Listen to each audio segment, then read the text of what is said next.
We're live. We're barely live. We managed to, I don't know, crap. Remember to guard your privacy and abide by our community, etc., etc. Learn more. No. No, I didn't want to learn more. I wanted to make the window go away. Make the window go away. Make the world go away. I don't know.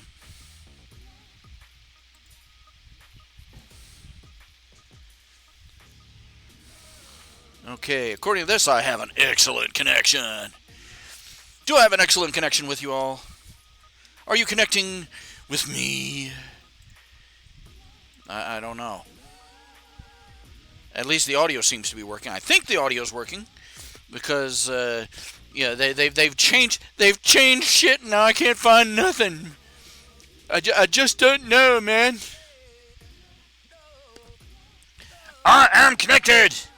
Capture top moments. Alright! Oh yeah! Oh yeah! It's Ben Shakar. It's Anthrazil Warrior 3. Hey hey. Ho ho. Hey hey hey hey hey ho. Hey ho hey ho hey ho.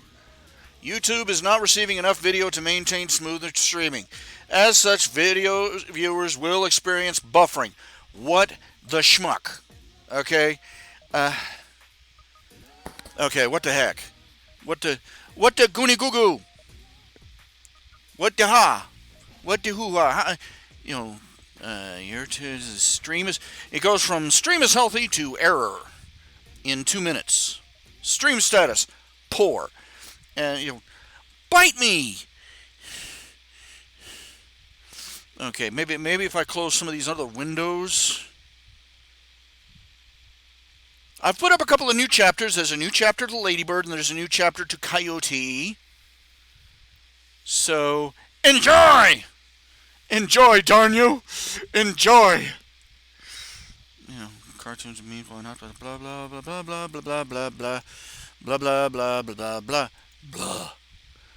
Blah blah blah blah blah blah blah blah blah blah blah blah blah.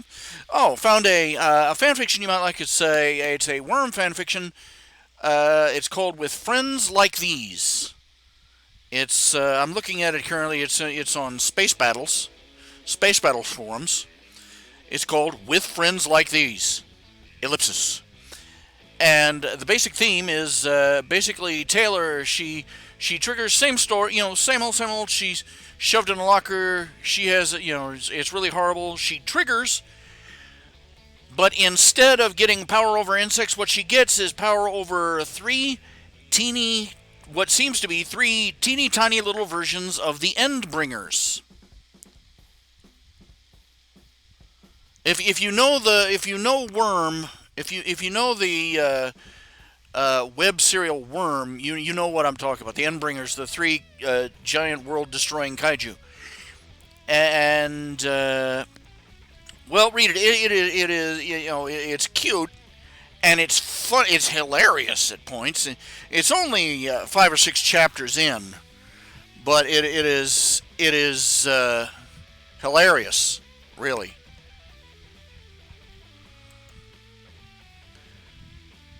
Okay, close that. Get that out of my facey.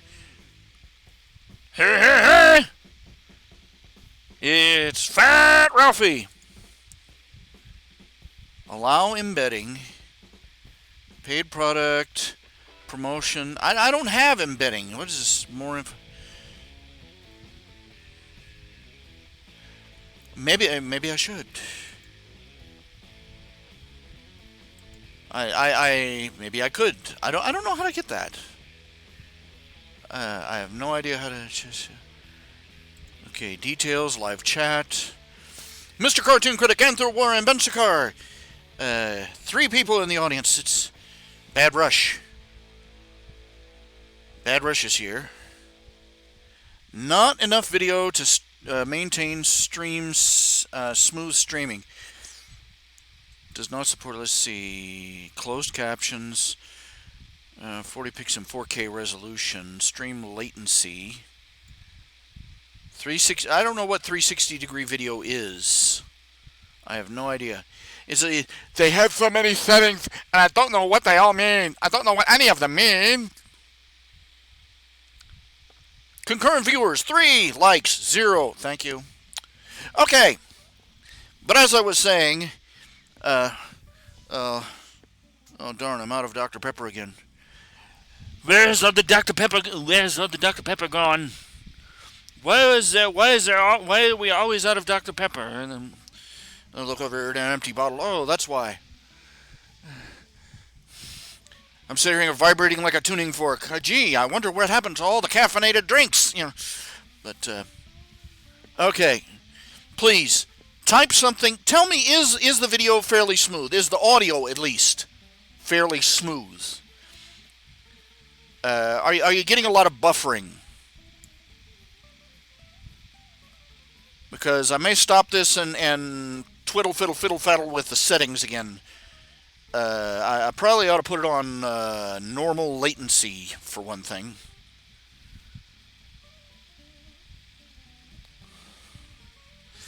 All these little bits of information all over this screen are absolutely useless.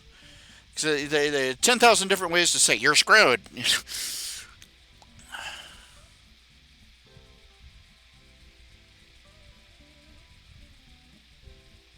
Yeah, audio's great. Video, okay. Well, I can live with a video. I can live with a video, as long as the audio is going okay. That's kind of more important.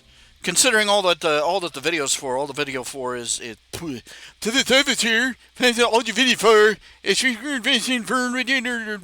work. All the video is for is to have you something, to give you something to look at while I'm talking. At this moment, eventually I'm going to get around. I'm eventually going to get around to drawing something. Yeah,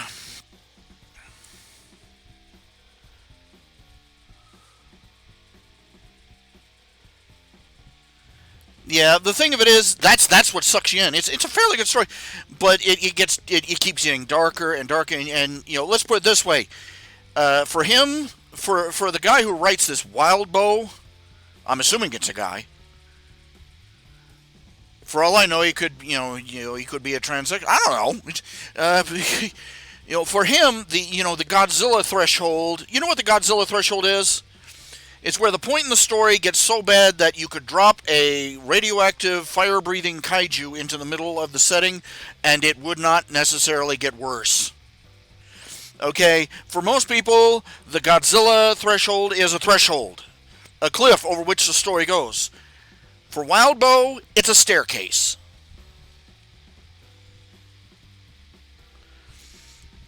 Considering the story starts out, you're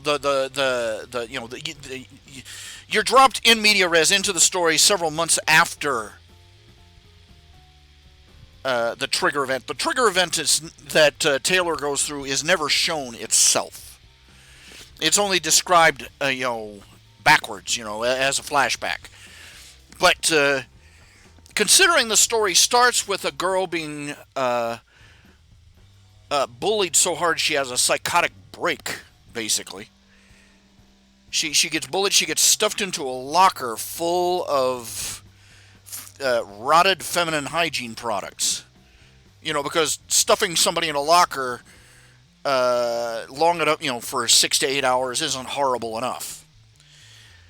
And that's the starting point, and everything basically it just slowly goes downhill after that, and it picks up speed as it goes. So yeah, as I was saying, for most people, the Godzilla threshold is the cliff off which the story goes. For Wild Bow, it's a staircase.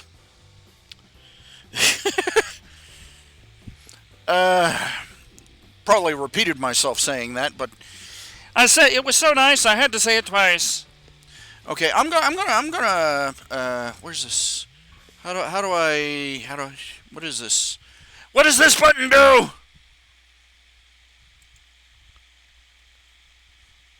What is this one over here? Create a highlight video, share, live stream settings.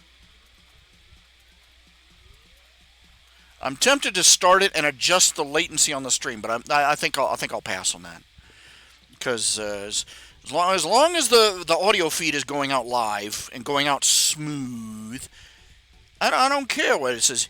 YouTube is not receiving enough. So what do you want? What YouTube? What do you want me to do, people of YouTube? Do you want me to like get out a plunger and just force the video down the cable to you?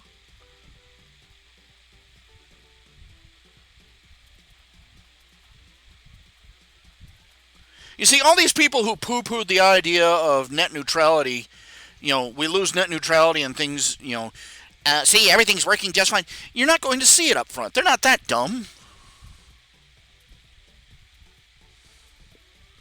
I won't give Obama any credit for net neutrality. It's just net neutrality was basically how people behaved because they were smart enough to at that point realize that if it was too soon to screw things up. But Obama and Obama basically jumped on the wagon like a dog going after a thrown stick. Uh,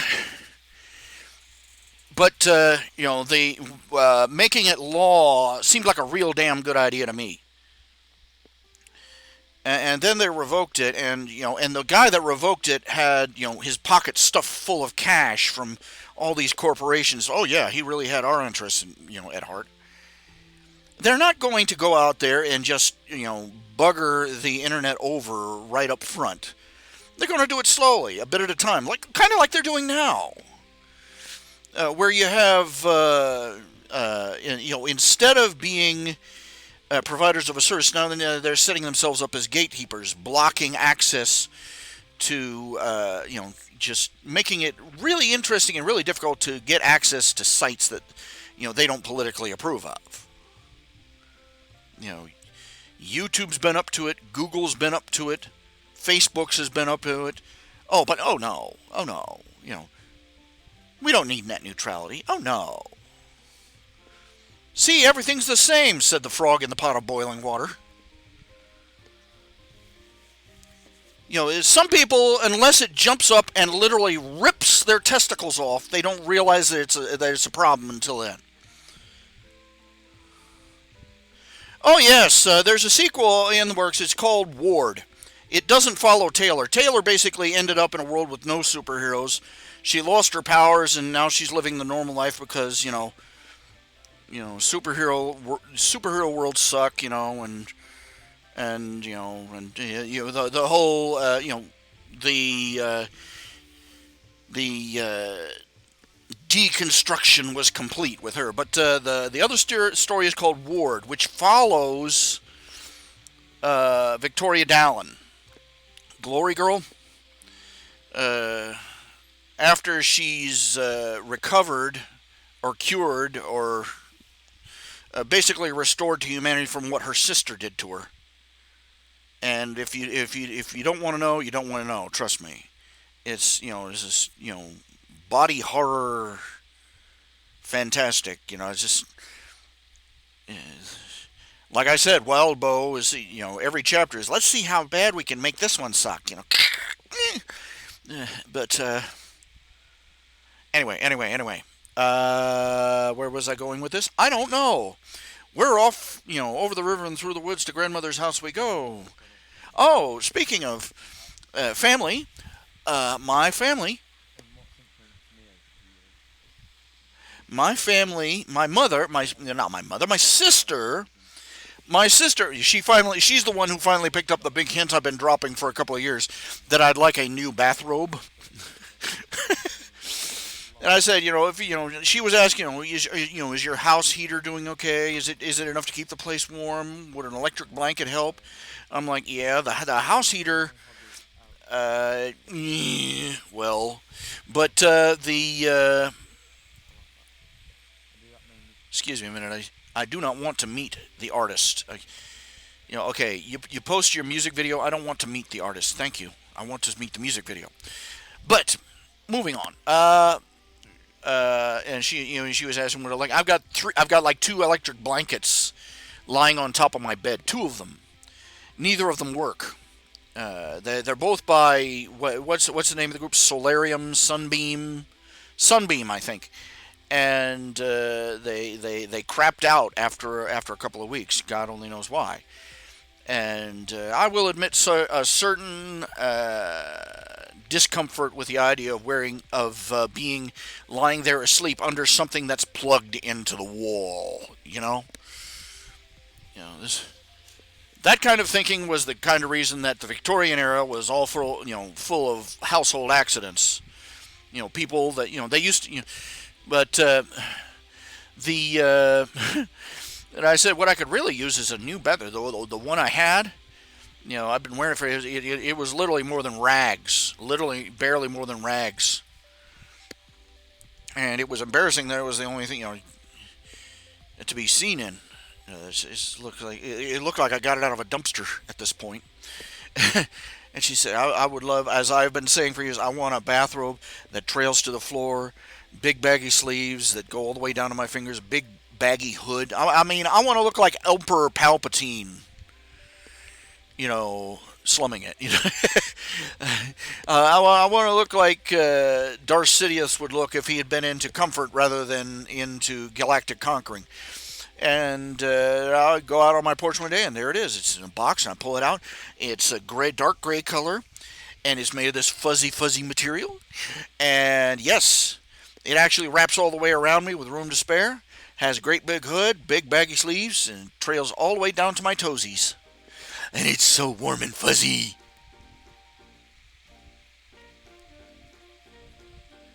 No, man, more like not Darth Vulcan. No, more like Darth Bubba. Big fat dude out in front of a trailer, wearing a Sith robe with a tie off bow in the front. Oh heck, y'all come on down, join the dark side. It'll be a hoot.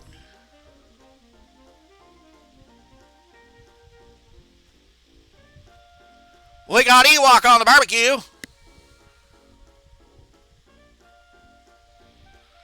Oh, don't mind that womp rat. He don't bite.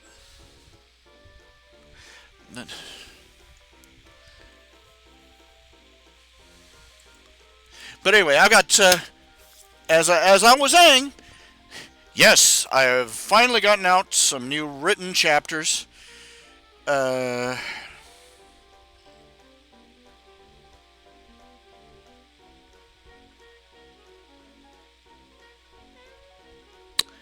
my brain stopped for a minute.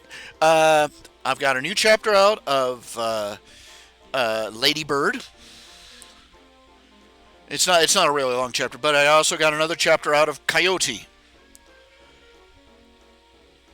I gotta say, the story Coyote. Coyote is really starting to hog the spotlight, character-wise. Kind of don't want to do. I want to steer away from that. I want to have it, be about Izuku and Coyote's friendship. And really investigate, I'm sort of poking around the idea of how different the story would be if Izuku had a loyal, fast friend right from the start, rather than being the poor beaten down thing he was.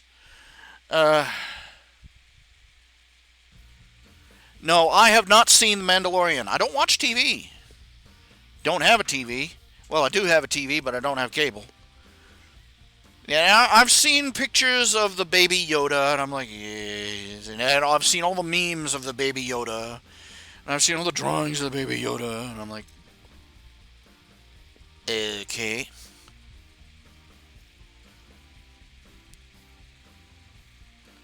Oh, and there is a new chapter of of the one with Izuku as a pony. My Little Hero Academia, where he gives the opening speech at the sports festival. Yeah, well, I'm not going to pay Disney Plus to watch some of their poorly sorted old crap. No, thank you.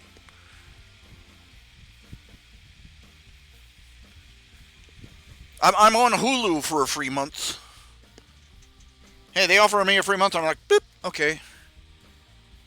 And this goes off, this goes through all the way to the 28th, and on, midnight the 27th, I'm like, click, give me a free month, I don't care. La la la la la la la la la la la la la la la.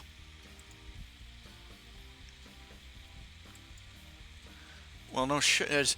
They say, I love this. I click on an error. YouTube is not receiving enough video to maintain smooth streaming. As such, viewers will experience buffering. I click on more info. It says the exact same thing in a pop-up window. Error. YouTube is not receiving enough video to maintain smooth streaming. As such, viewers will experience buffering. Yo, thank you. You've really, just. That is the stupidest.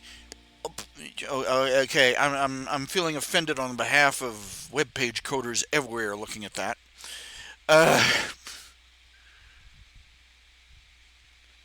but anyway, anywho, y'all have any questions? Anything? I'm fishing. I'm fishing for feedback here. Not necessarily compliments, just feedback. No, it's the same thing. It's the same thing. You know how irritated people log on here, and then they just sit here and say nothing. There are entire web channels full of people right now that are literally sitting there. They've done nothing but log in, and they haven't said anything in literally measured days, and they never bothered to log off. And I'm like, did you die at the keyboard? And you know how I am when people are in this channel and they come in, they log on, and they won't talk, and they won't talk, and they won't talk, and they won't even say hi so we can see who they are. You know how I get. In the chat rooms, in space battles and sufficient velocity, and that's what archive of our own right now. I'm on a 30-day ban, and I won't be allowed to do anything on archive of our own for the next 18 days. I won't be back until the 19th or probably the 20th, depending on how they count it. But in sufficient velocity and space battles, they got the stories are in forums, and they got the forums, and they got and they got these little buttons you can click on for feedback. They have a like button, they have a insightful button, they have a hugs button, they have a I forget what other buttons. They don't have a dislike button though. Apparently it generated too much conflict or trauma for somebody, triggered somebody apparently. But and I'll get feedback. I'll put a new chapter up, and I'll get all sorts of little likes. People will click the likes. They'll do that in archive of our own too. Feedback, thumbs up. Yeah. This is not feedback. This, and I keep putting up notices. Thank you for the thumbs up, but could you really say a couple of sentences? Just type a few things. Tell me what you liked about the story, what you disliked about the story. Throw money. I'll take money. I'll really, really, really take money. Just this way, right in the old palm, right there. Just money. But if you're gonna do me nothing but a thumbs up, just go to my Patreon or PayPal or my Ko-fi site and throw a couple of bucks in, because you don't want to come in there, log on one day and find out, why hasn't this story updated in over a year? Oh well, they found his corpse in his trailer, frozen to death. They didn't find it till spring, and the neighbors know the smell of something decomposing. So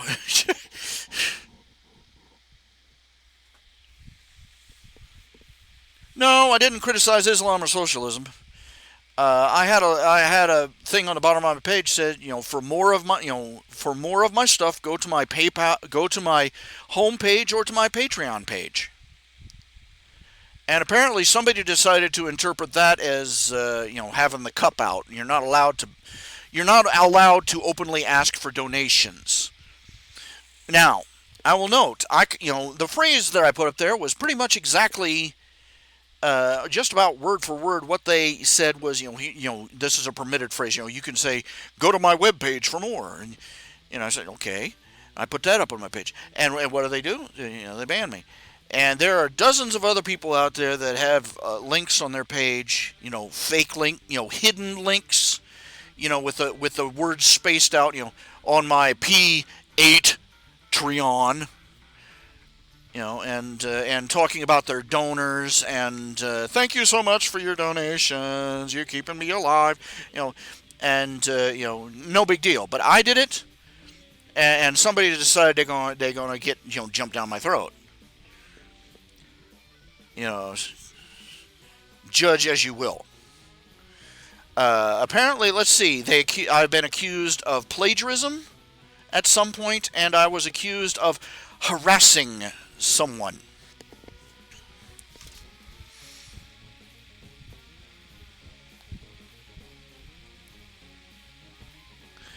Now, first of all, I want to know, why was I being accused of plagiarism? For what? They won't tell me. That would be too much to, make an accusation. I'm not allowed to know, where I'm supposed to have committed the crime. And the harassment thing, I think I remember that one. It's been a couple of years since that one. They have a 3-strike system. And it's been a couple of years, and it basically consisted of me, some twink snowflake logged on and started making moronic, harassing, aggravating commentary, mile-long screeds, about my social ignorance and my unenlightened status, blah blah blah blah blah, and I was not kind to them. And then they went off and cried, "Mommy, he hit me back," and got me dinged for quote unquote harassment. No, harassment is when you pursue somebody else and cause them difficulty elsewhere. It's not when they come into your front living room, piss in your cornflakes, and then say, "Do something about it."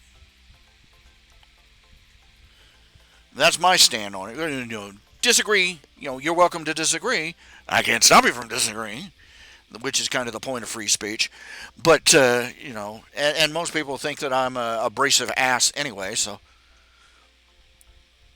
I'm not about to get a lot of charity from people out there in the wild blue yonder. You know. Yeah, and nobody will tell me who I supposedly plagiarized, so.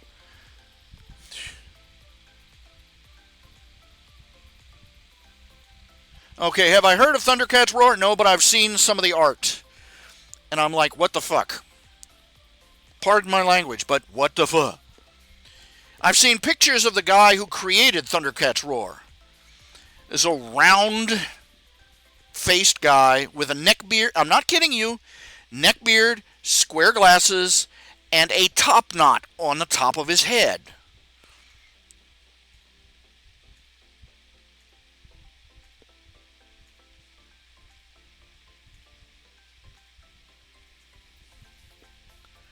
This guy is practically wearing a sign that says, "I'm begging for it. Slap me in the face."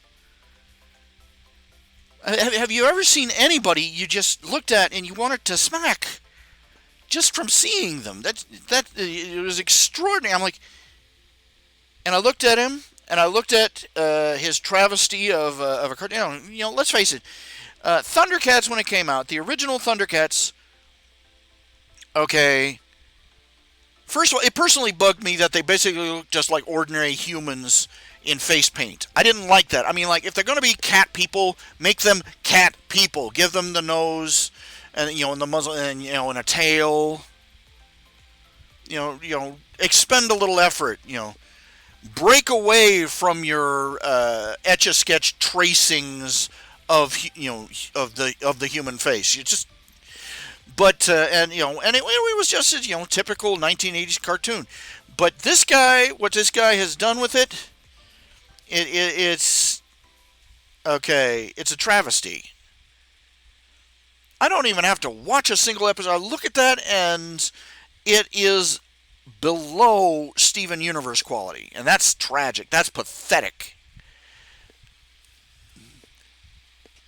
I could probably draw a better picture of the Thundercats with a pencil clenched between my buttocks.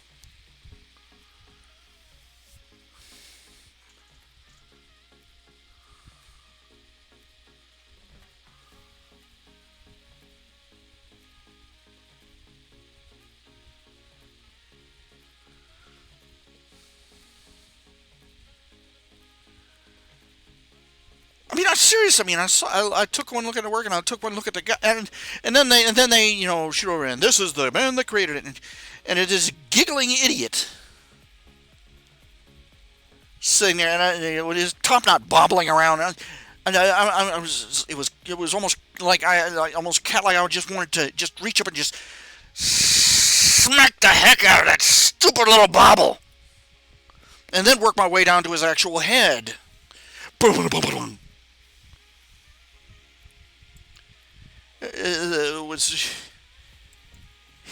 What's tragic is he clearly thinks that he's cutting edge and avant garde. You know, he's so daring for crapping all over somebody else's hard work. And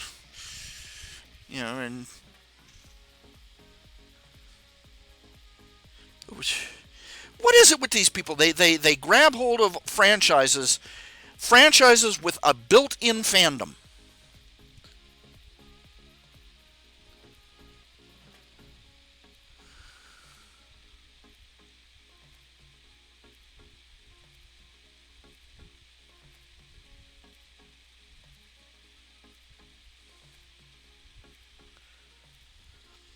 I mean, that's bank. That's cash money. Boom. Right out of the gate. If you do a good job with it, you got to. Do you remember the remake of the He-Man cartoon? The He-Man remake? I managed to see a couple of episodes of the He-Man remake, and that was rather impressive. They actually improved on the original concept, as far as I'm concerned. But anyway, they took the Thundercats and just they took something more that you see these with. They did it with Star Wars. They're doing it with the Thundercats. Who else have they been remaking lately? Well, it doesn't matter. Those are the big examples that come right off the top of my head. And they take this and they look at this multi-million-dollar fan base. That's just sitting there, with money in either hand, ready to throw at them. And they say, and they take a dump right on top of the franchise. Ghostbusters, there was the one. How divorced from reality does alienated from society doesn't begin to cover it. How in ignorance you have to be to do something like that.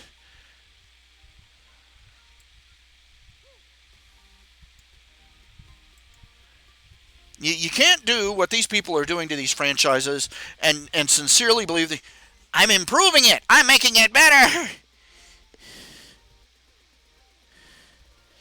This doing what they're doing. It's like taking the golden goose and breaking out the deep fryer. Then taking the fried, charred results and throwing them to the pigs.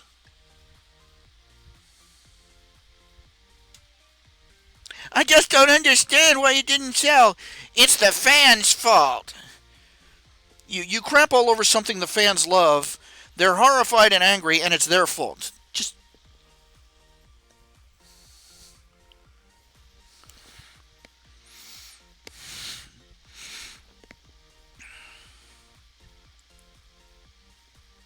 because people didn't slurp up your avant-garde, crapola, because they didn't fall down and lick up the mess you left behind. The feminist, social justice, new age hipster crap that you smeared all over the rug. You cannot begin to imagine my just.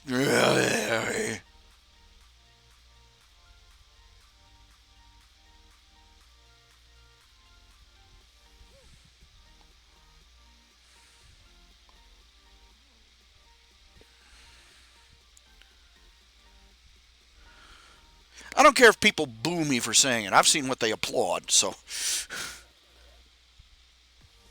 No, I don't watch Rick and Morty, but dang, they got some good quotes.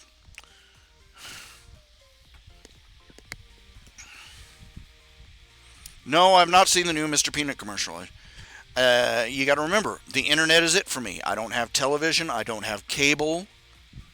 I usually don't have Netflix or Hulu or anything like that. So I'm sort of outside the market for most advertisers. You know what I'm saying?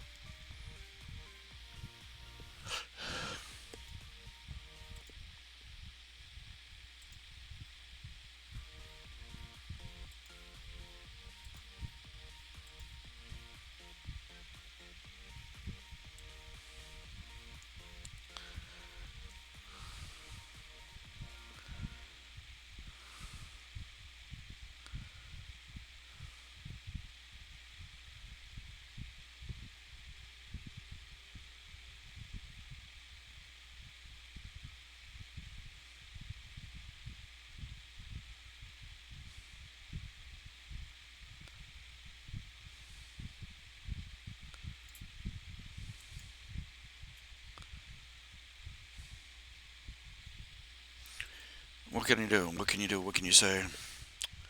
No, I've not seen the Mr. Peanut commercial. I'm not going to be particularly impressed, am I? Judging from the fact you're bringing it up.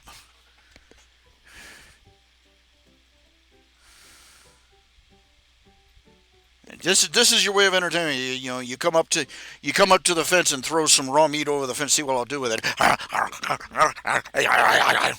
You know,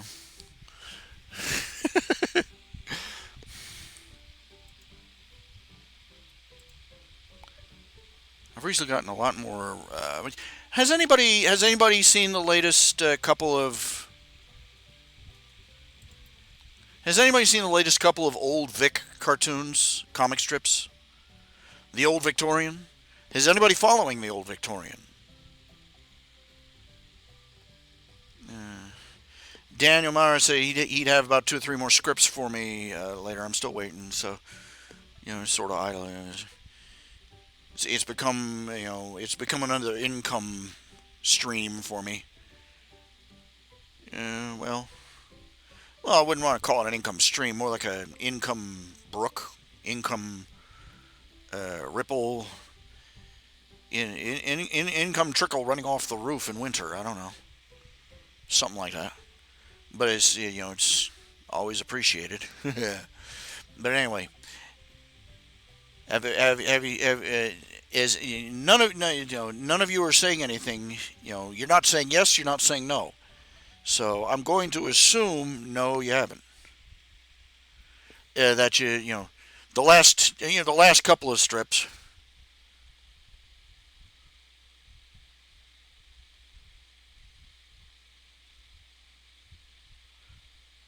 I'm surprised at fairly minimal feedback. The most recent one, but the one before that, I expected to blow up. I expected, a lot of surprise, ah, but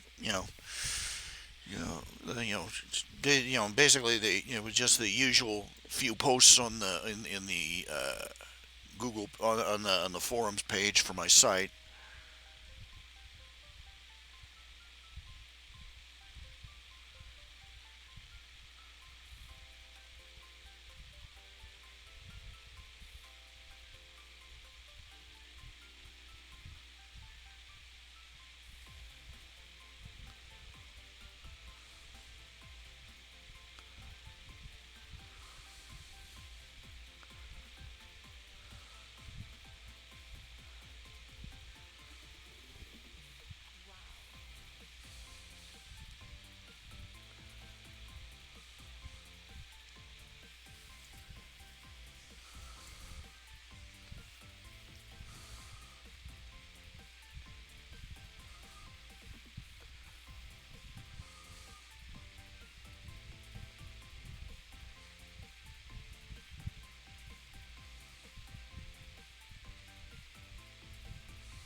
Oh my, oh my, oh my.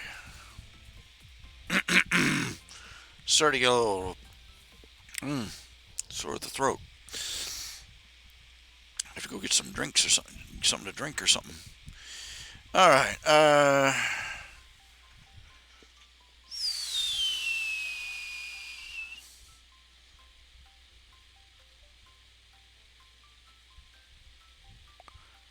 Anyway, I don't know I don't know what I feel about it.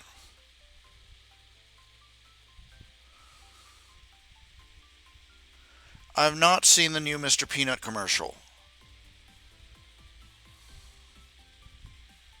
and I'm stunningly uninterested.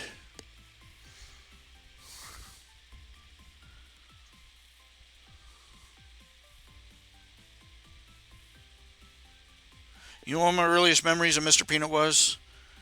A booklet published by Mr. Peanut on tennis. You know, the rules of tennis. Don't ask me why or how we ended up with it. It was the 70s. It was weird.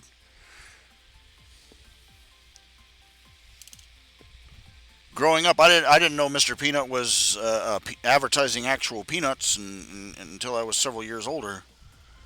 I always thought Mr. Peanut, the tennis guy. What does that have to do with anything? It was the 70s. It was a confusing time.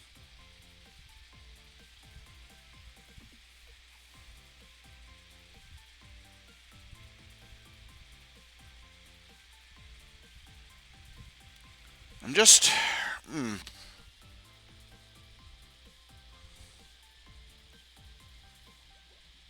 I'm contemplating things.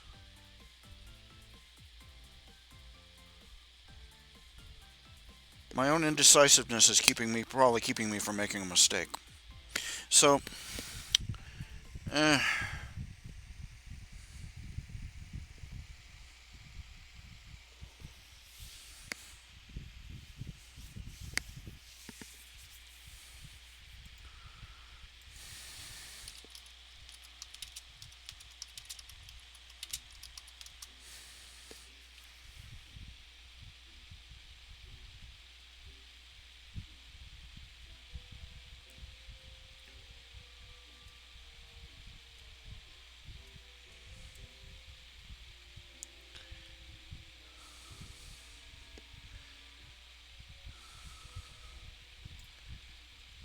hmm.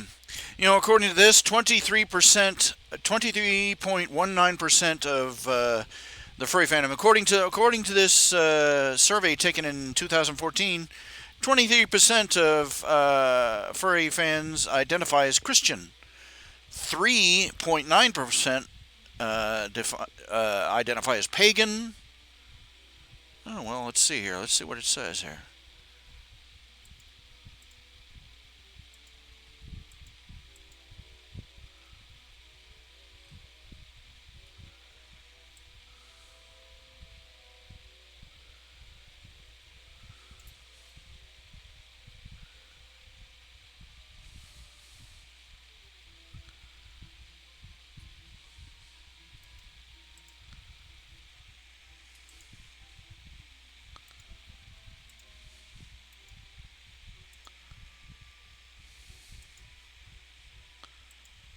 That's interesting.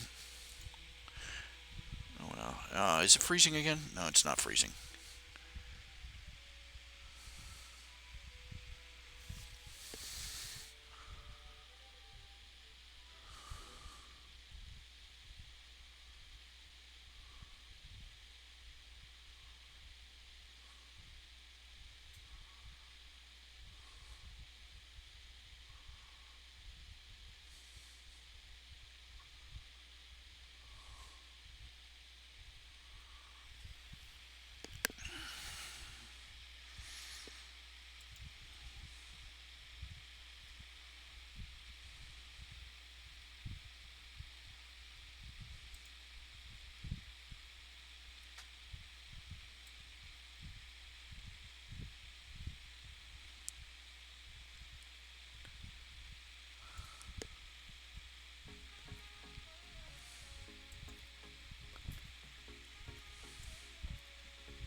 Hmm.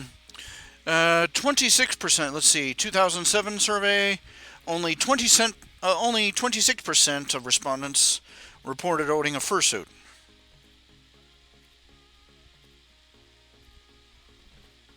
Well, you got to realize some of those things, the really nice ones, the really well-made ones, those run several $100s, up to close to $1,000.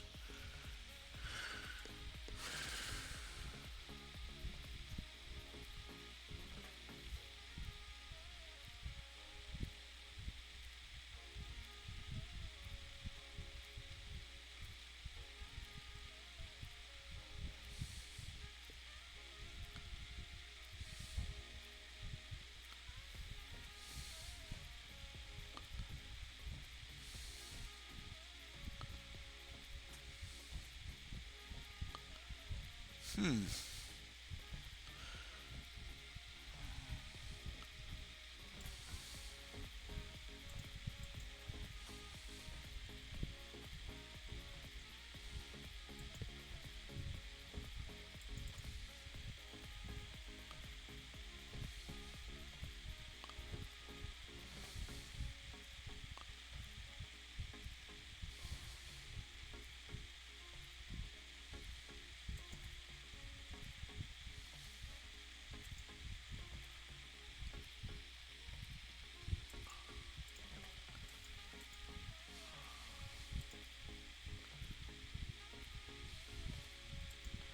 I'm sorry, I'm getting awful quiet there. I'm trying to browse a couple of things. Yeah,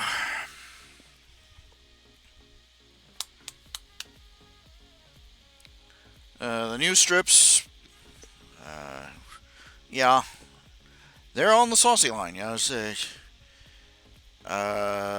probably that strip probably qualifies as an R rating. Probably the first R rated strip. Well, that one with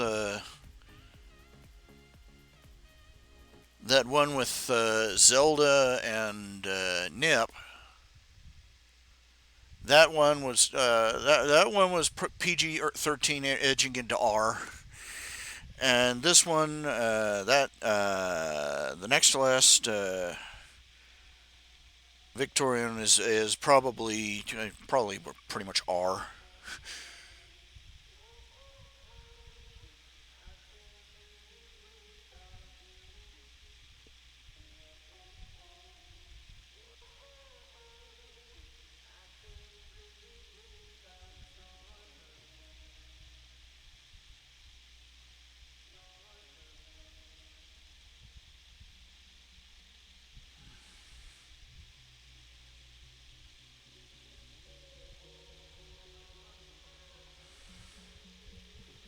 I'm considering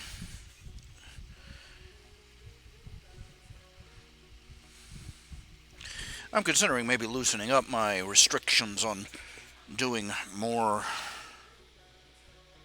mature work.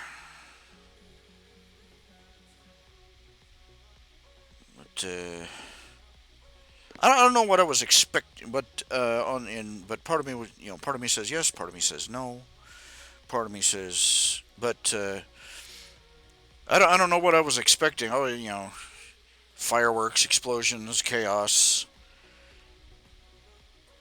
Cats and dogs living together, mass hysteria.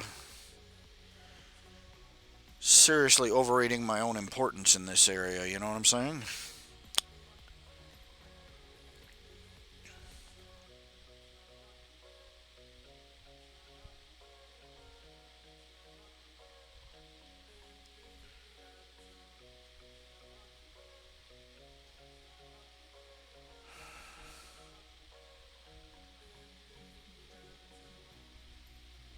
Well,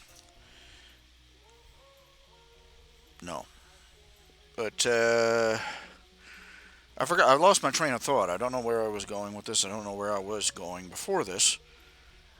To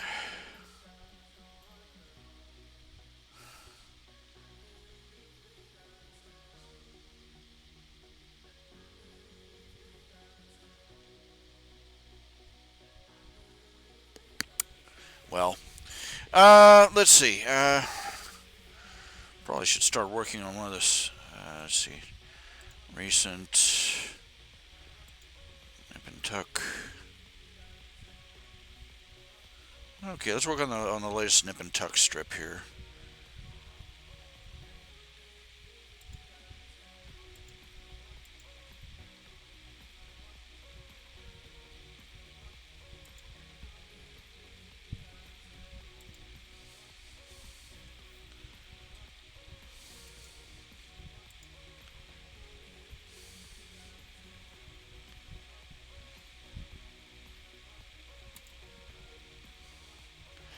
Okay.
I have to admit, I've been doing a lot of strips over the years with a lot of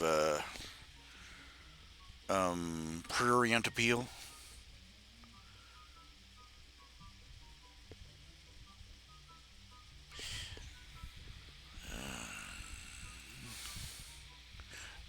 One of the earliest jokes everybody remembers is the one with the first time a couple of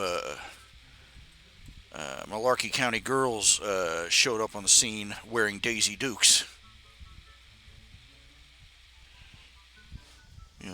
The one, Nip and Tucker saying, "I hate summer, I hate summer, I hate summer," and the couple of girls go walking by.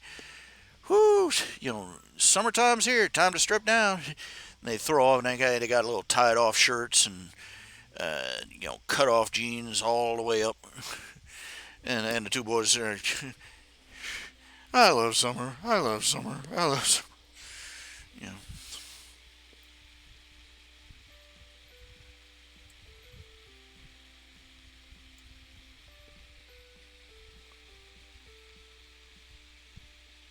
older and dirt. You know, I feel so old just thinking about it. What do?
Doggone it.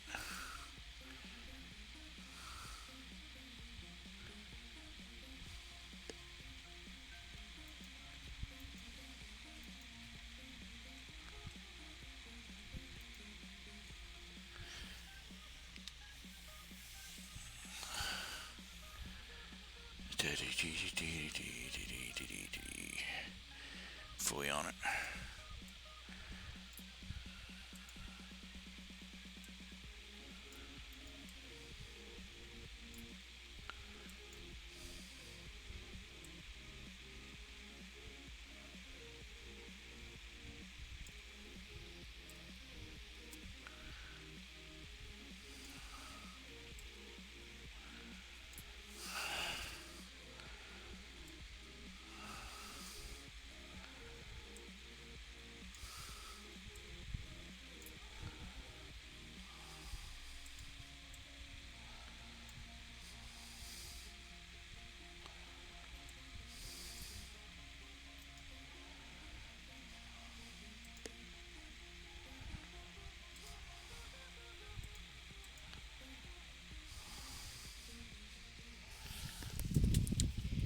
Let's see, pen. Stylus. Here we go.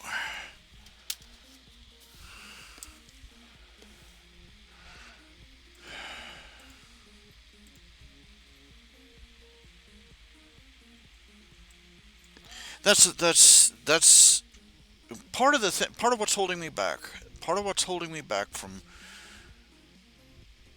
is the notion that even if I do start getting into more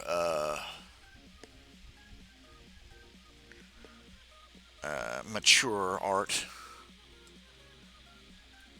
that I'll be taking a big risk, and it wouldn't be a risk; it'd be a sacrifice. It'd be I'd be I'd be jumping in with both feet and no guarantees, because you remember I won't lie, you remember the Girls of Summer CD, the you know dozens of pinup girls, in bikinis and whatnot, and the wild round of indifference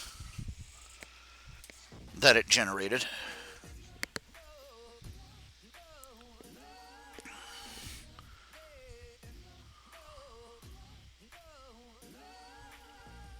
That would be the ultimate irony if I finally caved, started doing X-rated art, and nobody wanted it, nobody bought it, and it was just as big as a failure as everything else I've done. I think that would just about kill me right there. I think it's highly unlikely that it would be a complete disaster. Money speaking wise, if I were to do it, because you look around there, and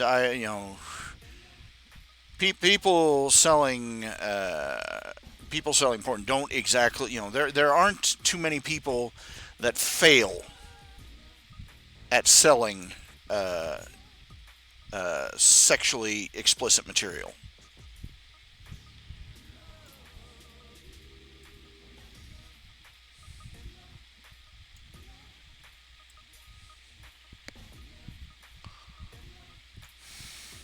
Of course, there's a story that there was this one brothel that went, something called the Bunny Ranch, I think, out in what state is it where it's where brothels are still legal? Nevada, Arizona, I can't remember which. And they went bankrupt, or tax evasion or something like that, and the IRS took them over. No, actually, what it is the is a tax thing, tax evasion. The IRS took them over for back taxes, and within a year, uh, the bunny ranch, it crashed and burned. Total bankruptcy. Just and what does it tell you that the U.S. government could not even sell could not sell sex and booze and make a profit at it. That should tell you everything you need to know about how well the government does at private industry.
I kind of wonder if you people thinking I'm a complete nebbish.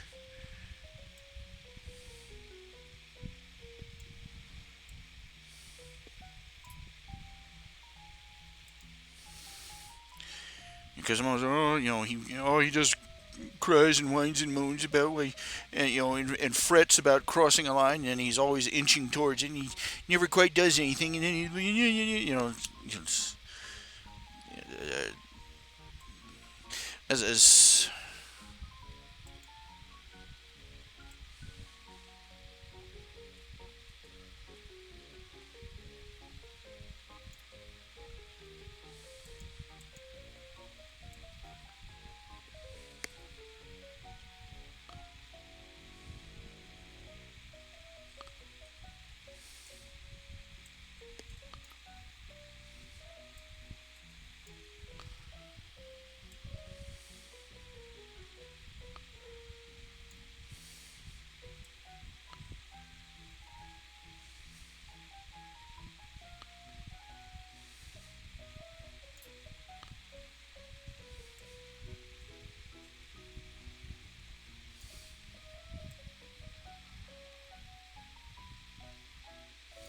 another thing that keeps me from going is just the idea of the number of people that will point and sneer if I do.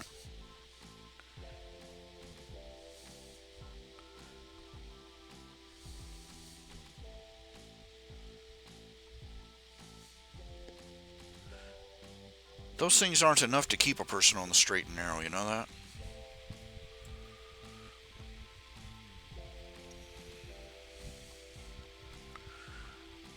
But they help.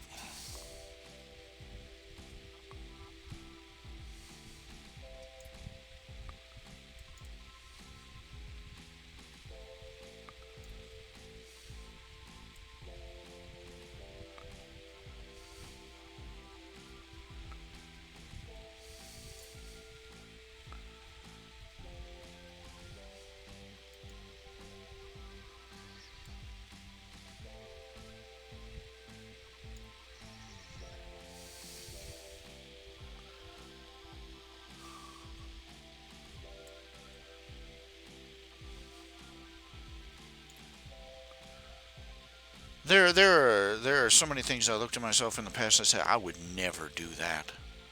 I would never, never, ever, ever, ever, ever.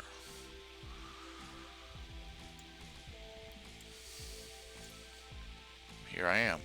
You know, I've done them. I would never be that stupid. Surprise.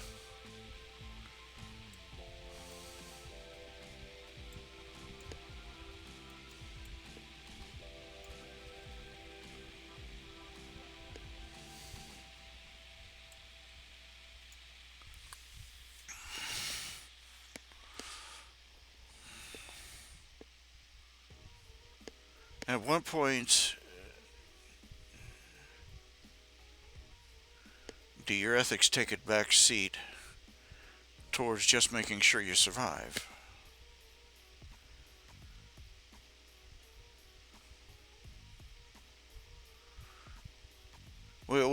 Christians, we look at all these people who, they throw themselves to, they get thrown to the lions, and because they're, and we say, oh, I would do that. No, would we?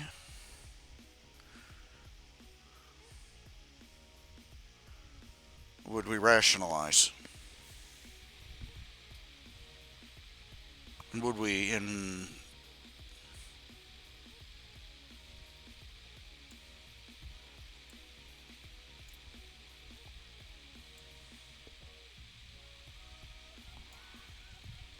would we forgive ourselves and move on, or would we, or would we destroy ourselves? I don't know.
How far have I already compromised myself that it doesn't really make much difference at this point?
bit messy there.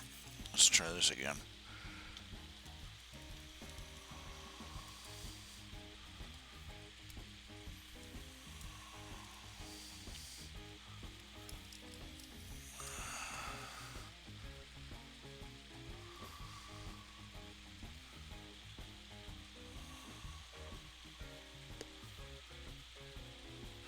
I've got to remember to start drawing a little bit bigger.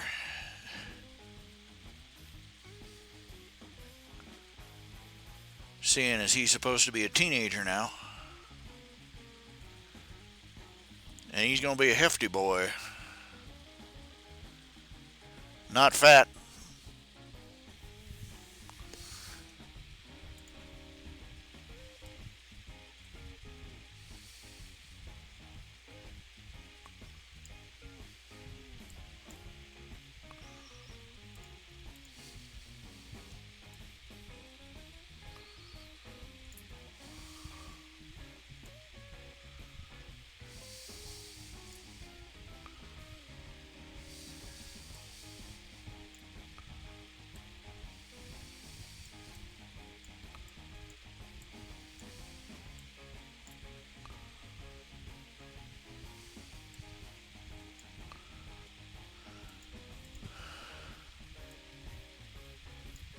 You know, going from a family of lumberjacks looking skinny.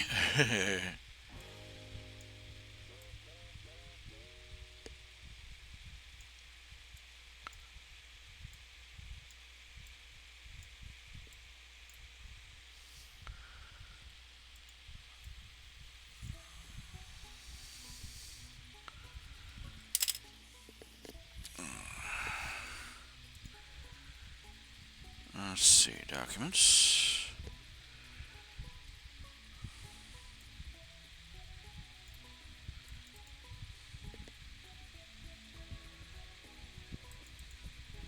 I gotta do another desktop for the Patreon. I am so far behind on desktops and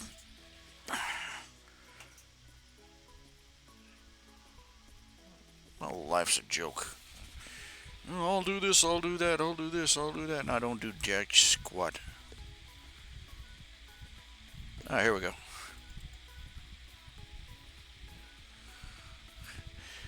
And that's what them two are going to look like when they're full grown.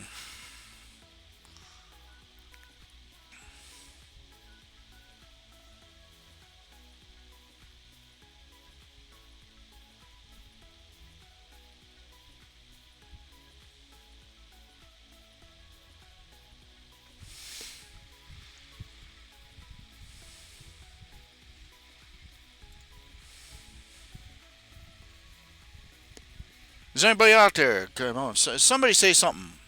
So, can you hear me out there? Microphone on? Yeah, microphone's on. Talk to me. Say something. Give me some feedback. Talk to me. I know there are 4 of you out there. I can see the number right here in front of me. 4 of you. Go call some of your friends and tell them to link up just for a minute, just so I can see more. You know, I'd love to break 2 digits of concurrent viewers. You know what I'm saying?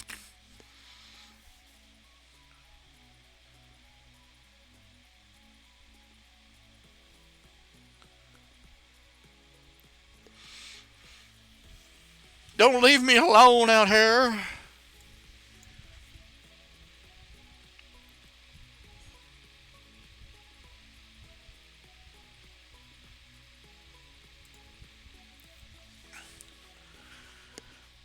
So right now I got to draw these 2 characters. I got to draw these 2 kids somewhere between here and here.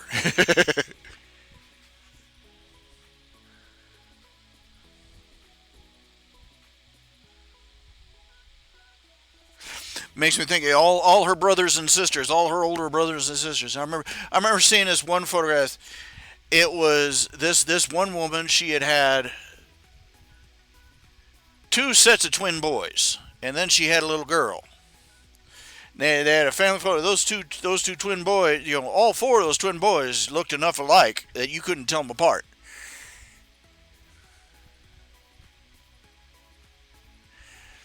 and they took a family photo of those four boys standing around that little girl, and the caption, one of the comments said, the first guy that cheats on her is going to be in for one confusing ass beatdown.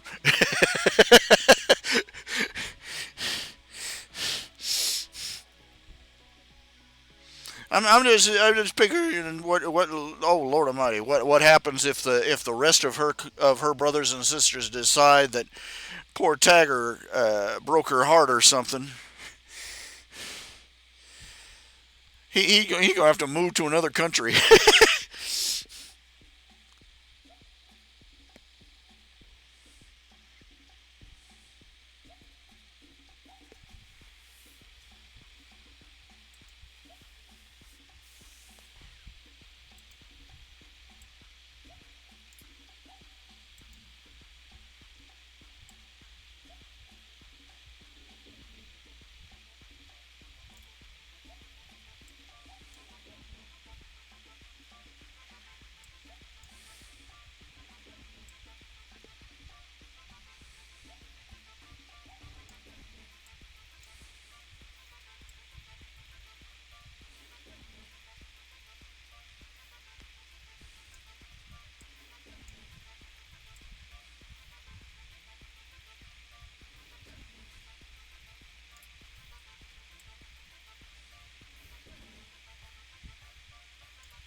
He's a big old head.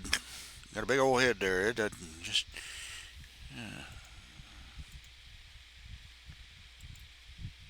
shrink that down a little bit.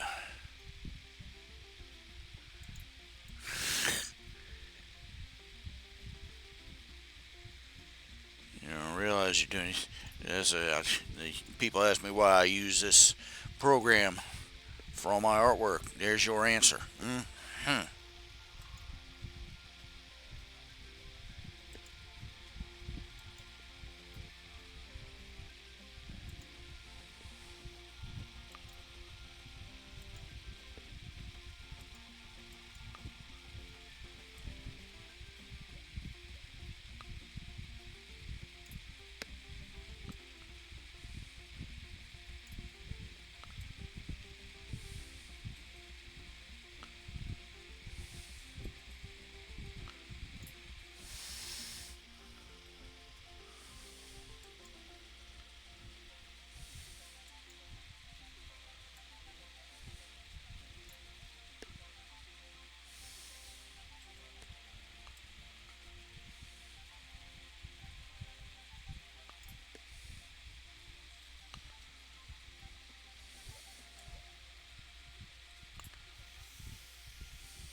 All right.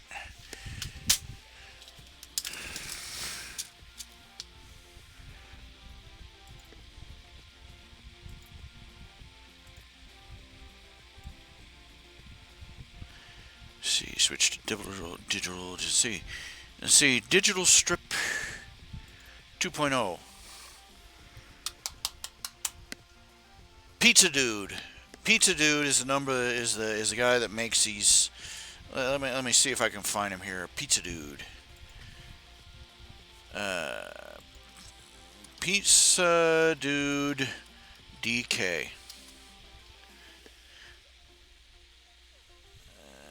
Pizza Dude .dk has all these fonts.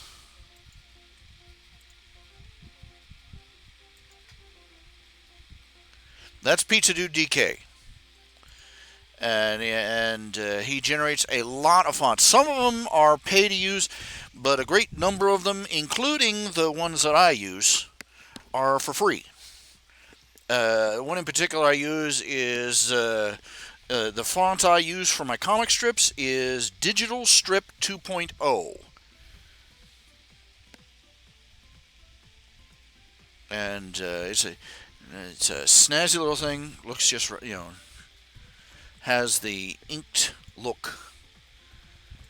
Much better, if you're going to do any comic book writing, cartoon writing, comic strip writing, that's the stuff to get. That really is.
I used to write. I used to heavily accent the writing in these strips. Too many people complained that they couldn't read it. I'm like, enunciate, sound it out. They did teach you that in grade school, didn't they? Apparently not. But yes, I'm that mean. It's one thing when it's like a 5 or a 10-year-old that says, I can't read it. It's hard to, I'm like, sound it out, But when you got 20-year-olds coming in, I can't understand what they're trying to say. Hooked on phonics.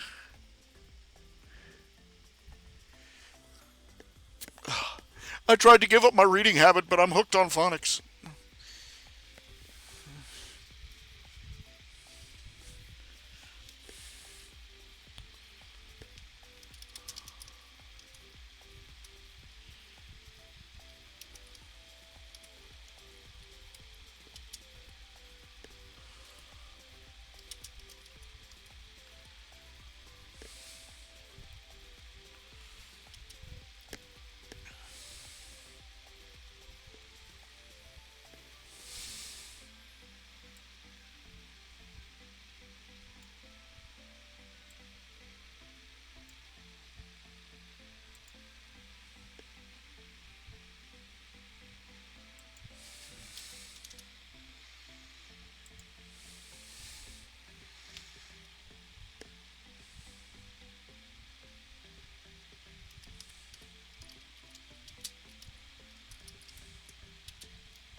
Oh, wait a minute. I got to check how many siblings she has. Gotta go all the way back. Gotta go all the way back in the archives. Look it up. You, you put the wrong number of siblings. I went back and counted. It's like having the comic book guy from The Simpsons, lurking behind your computer, waiting. Worst continuity mistake ever.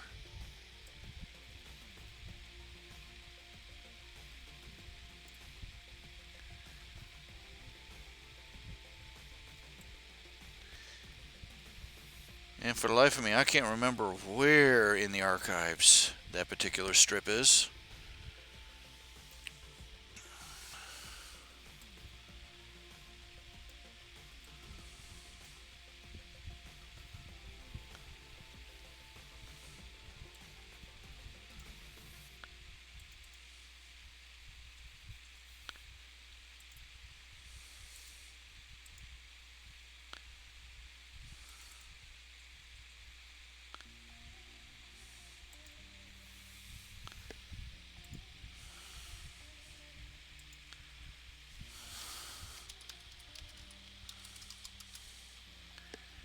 I'm going to have to go hunting for it by hand.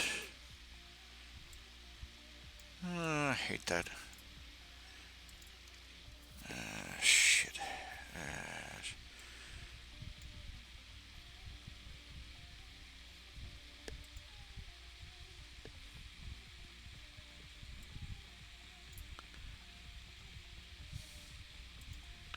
I really gotta ask. I really gotta get the layout on these comic strips and on the comics page and the buttons fixed because the way it's set up, it makes it hard to browse. Even though I don't have it divided up into chapters or anything.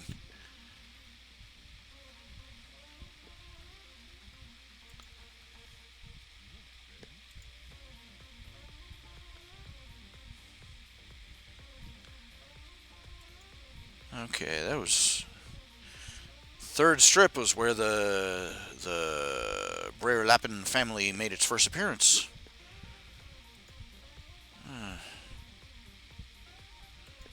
And there's like the sixth strip where Gilly made his first appearance.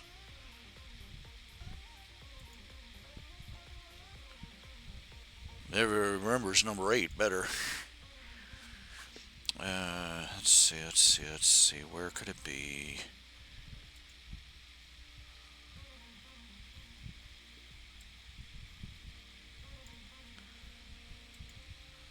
I think I'm closing in.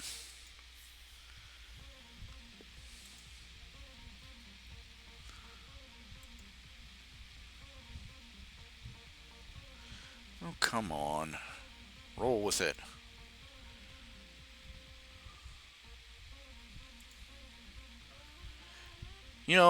Fluoridated water. Little thing that people don't remember. People used to be real upset about the cities deciding to put fluoride in the water. What's forgotten is that they had a pretty darn good people had a pretty darn good reason to be a little agitated about it. Because fluoride, before they started using it, bragging about how it prevented cavities, fluoride was used as rat poison.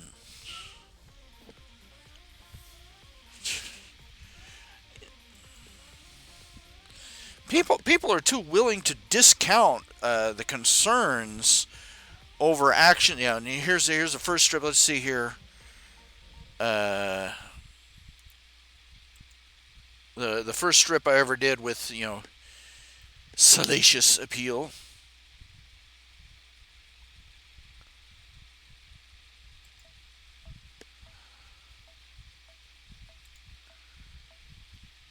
Part of me would just like to go ahead and just throw all restraints off and just do it, just to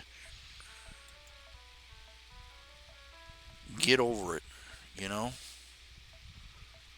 I know for a darn fact it would.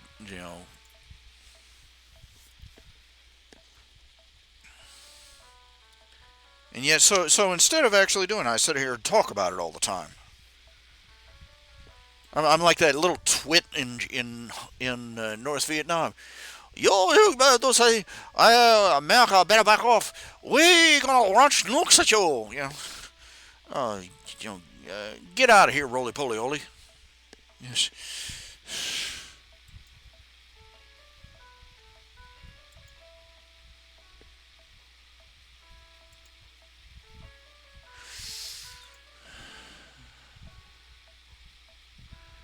Roly poly oly, son of Chia dictator.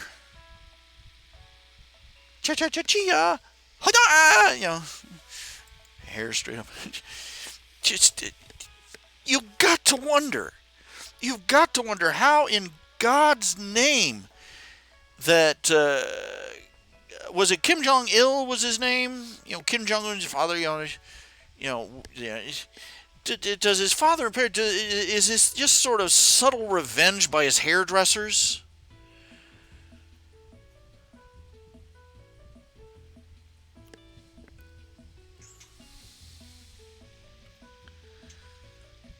Because there's no way that they didn't know how stupid their hair looks, and everybody's sitting around telling the little yellow tyrant of the north, you look real good, real fashionable, and he's going out there looking like he stuck his tongue in a light socket, and then his son's going out there. I mean, the guy, I feel sorry, when he was a kid, I would have felt sorry for him, Hard enough being a fat kid growing up, being the only fat kid in your school is bad. Being the only fat kid in your country, Now he's going out there with his hair slicked back in those two wings. All the generals are standing there. Oh, yeah, yeah, it looks good. Really, trust me. And and either everybody is in on the joke or everybody's afraid to tell him. And either way,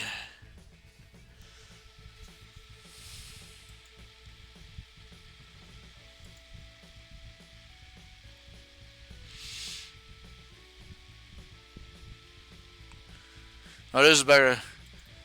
Seriously deep accent here. Like a kangaroo.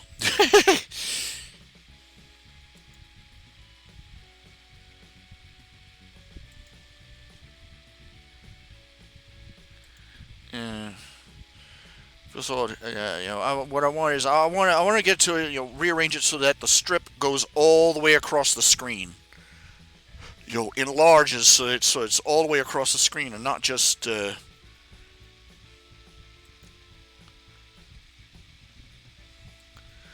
this tiny little window.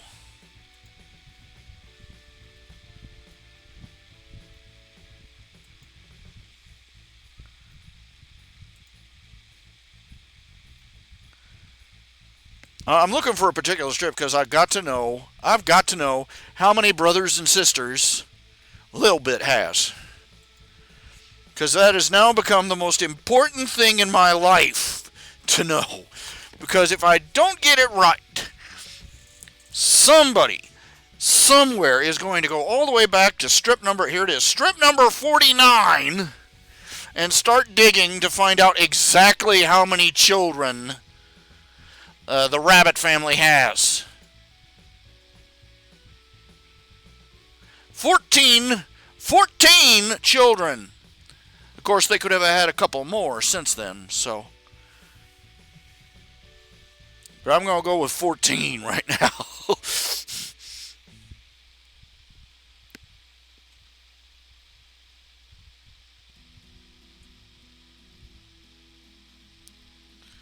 There you go. She got 14 brothers and she's got 13 brothers and sisters. 8 brothers and 5 sisters. There you go.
see here.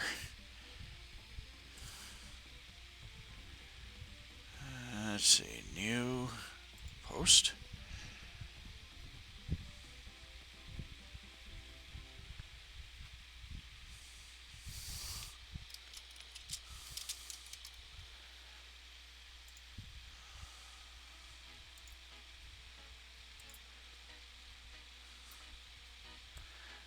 $1,043 strips, with a few odds and ends thrown in on the sides. That is a lot of strips. It's almost. It's just if it was a daily strip, it would be just over. If I posted these strips daily, one a day, you just going through the archives one at a time. It would take me a little over 3 years. Longer if I didn't do it on Saturdays and Sundays.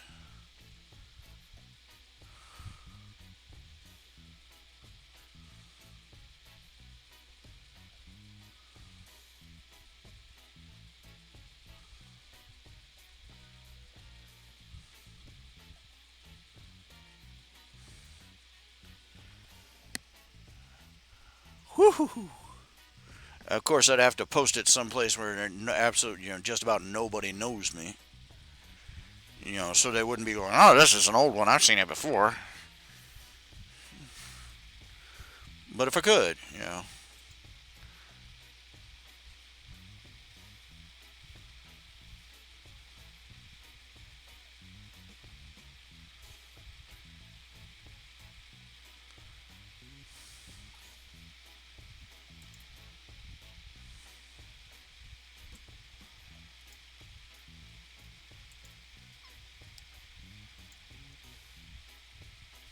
I could go even longer. What I could do is if as I was starting over from scratch, if I put all my comic strips, all the different ones I did, and posted them all, on one site. Instead of each of them having a different site and just put them out. I could, just new strip every day, from Sunday to Sunday or Sunday to Saturday, every single day. New strip posted for, oh goodness, uh, well up into 5 years. Well,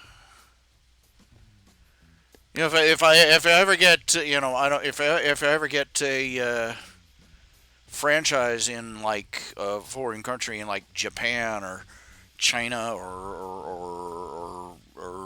some I don't know, some former Soviet country or something, and pay somebody else to translate them, and I could just ting, ting, ting, for 5 years. That's my ballpark estimate. I could sit down and count them. Well, actually, I could look at them right now. Let's see here. File as there's open. Let's see. There's 1,043. Let's see. 1,043 nip and tucks.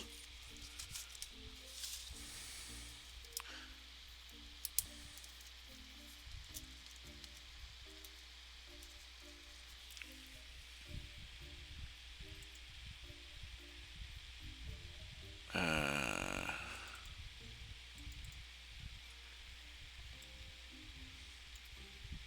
186 Camp Calamines.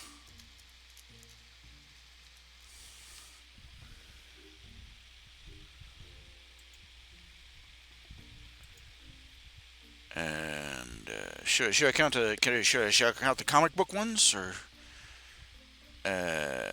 let's go here. I could use things like the Girls of Summer DVD as fill and the desktops and stuff as filler. But let's see here. Goblin Hollow.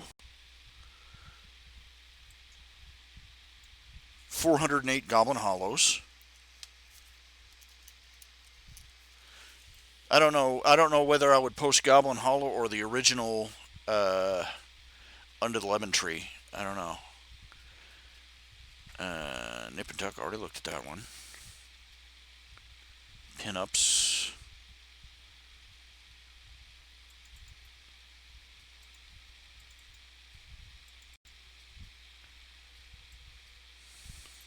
187 tally hos.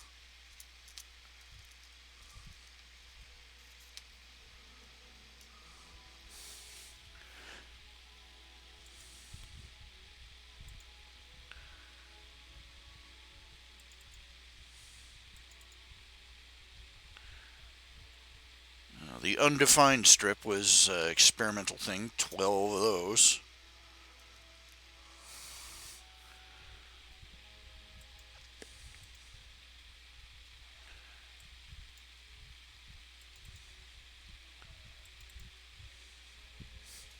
And 12 of the West Pole. Mm. And that's not counting. That's not counting. That's not counting the original Under the Lemon Tree,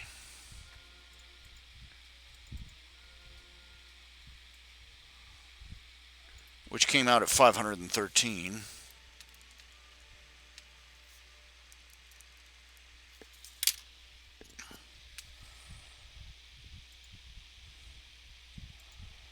But let's go ahead and count that. Quentin Quinn Space Ranger, 160.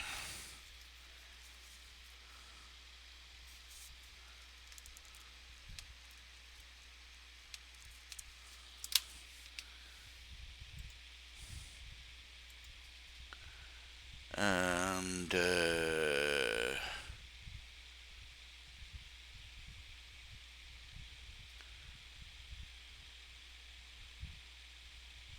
Tales of the Questor at 743.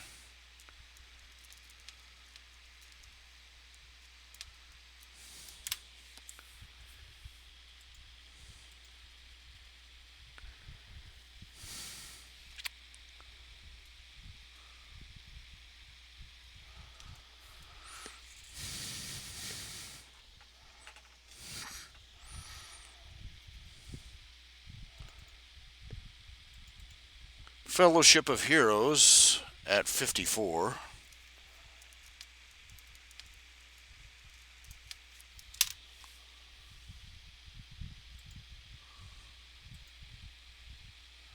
And some of these are duplicates. Some of these are doubled up or duplicates or copied in other places. So Girls of Summer, 61 cute girls in bikinis and stuff. Hey hubba hubba hubba hubba hubba hubba hubba. The NES long script journal, 111 pages.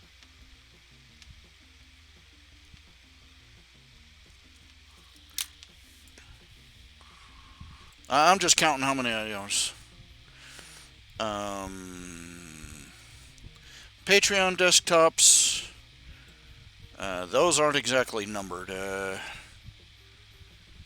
see, maybe 1, 2, 3, 4, 5, 6, 7, 8, 9, 10, 11, 12, 13, 14, 15, 16, 17, 18, 19, 20, 21, 22, 23, 24, 25, 26, 27, 28, 29, 30, 31.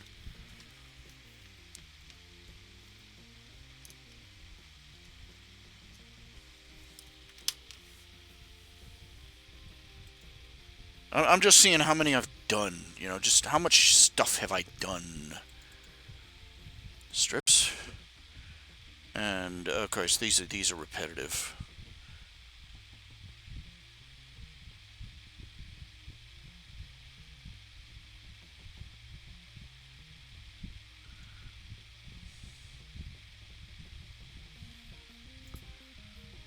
I don't know, man, how many of these. Have I posted these elsewhere? Have I posted them? least another 10 of those. But I'm not going to count them. It's just too much trouble.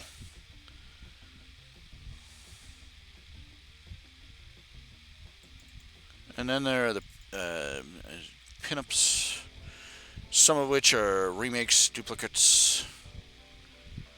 But, just random art mostly. 372.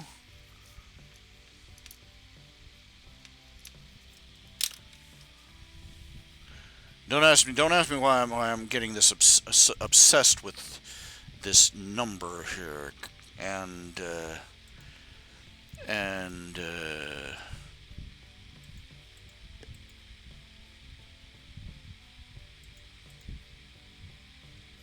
documents, commissions.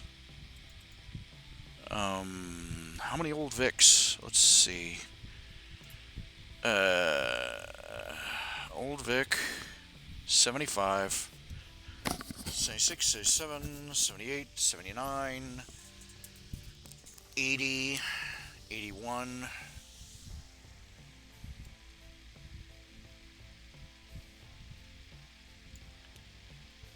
82, 83, 84, 85, 86, 87, 88,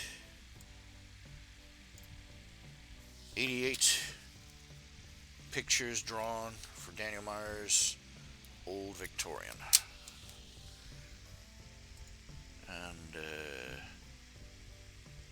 there's some other commissioned art. There's a small pile of small commissions here, and some in process unfinished commissions for Kruger, and you know, just odds and ends, just random odds and ends.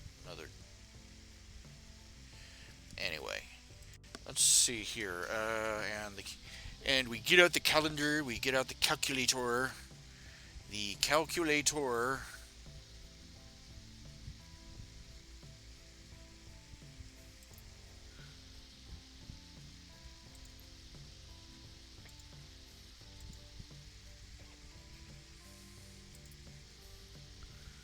Let's see. 60 plus 54 plus 61 plus 111 plus 31 plus 372 plus 88 plus 513 plus 186 plus 408 plus 87 plus 12. 3,981 different pieces of artwork. I don't know if that calculator is showing up on the screen or not. It's not. But 3,981 strips. Well, drawings, general drawings, strips, comics, commissions.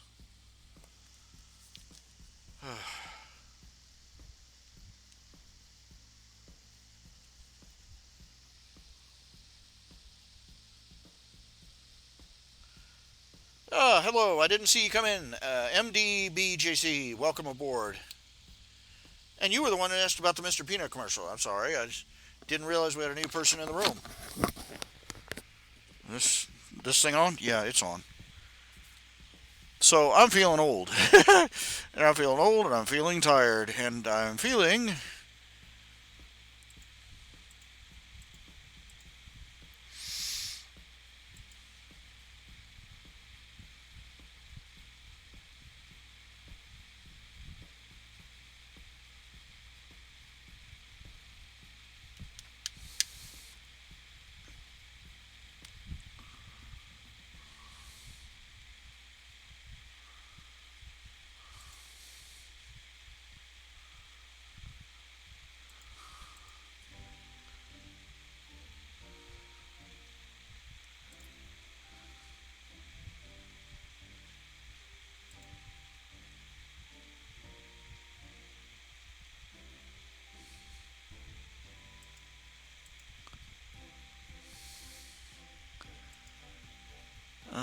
where's the Plane 9? There we go. Wait for that to boot up.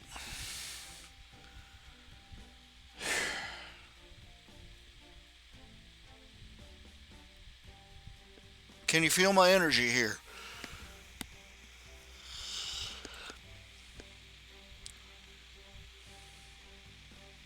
Oh, you bought you a neat scope at a gun show 2 weeks ago. Here's the reason I got a shotgun.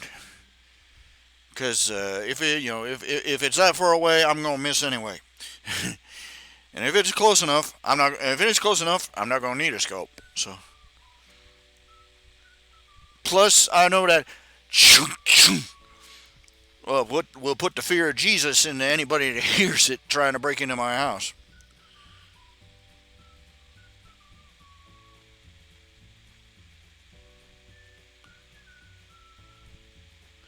My granddad, of all things, one of the guns he gave me, it's nothing but a piece for sticking up on the wall. I wouldn't dare try and fire it. He welded. It was a shotgun. It was a 110 shotgun. Basically, for those who are wondering, correct me if I'm wrong, but a 220 is basically your typical pump action Winchester. The one most people see on the movies, and the 110 is a little skinny thing. Could almost pass for a rifle. And he glued a scope. He welded a scope on the thing. Welded it on crooked to boot. And I inherited it. And the weld broke. So the scope's just sort of hanging there. And I'm like, no, I'm not ever firing this thing. We took it out back and fired it when I first got it, but it's been sitting in storage, not been touched, and I don't even want to think about the condition. I'm not touching it. I've got another shotgun here. It's a regular 220. I bought it for home security reasons, but I have never fired it. It has been in a gun carrying case since the day I moved in, and it's not been touched.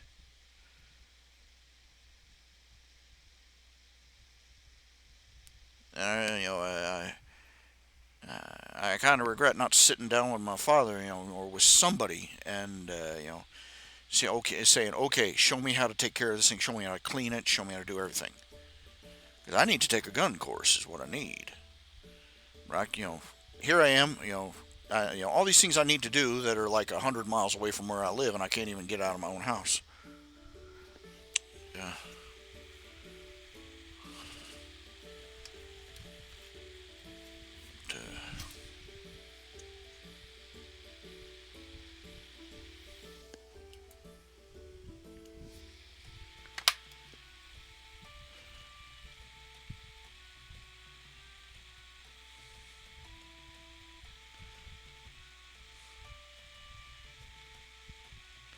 Okay, is there anybody else? Come on. Hello. There are four of you supposedly in audience. Talk to me. Feedback with me. I could use some intertalkination. I have no idea how long we've been on the air now, because I lost track of it. No, well, there it is. Oh, there it is. Been down here 2 hours. 2 freaking hours. And we got a comic strip done. Yay! There's a new nip and tuck up there. Don't say I never gave you nothing. Ha! Yeah.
All right, now, okay.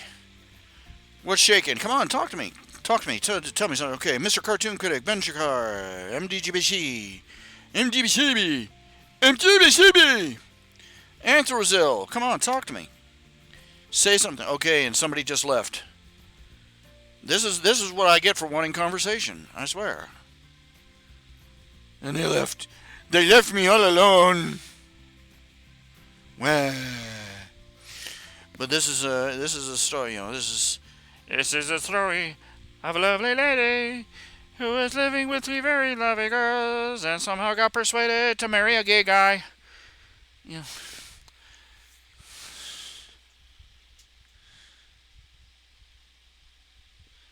I love you, you love me, homosexuality.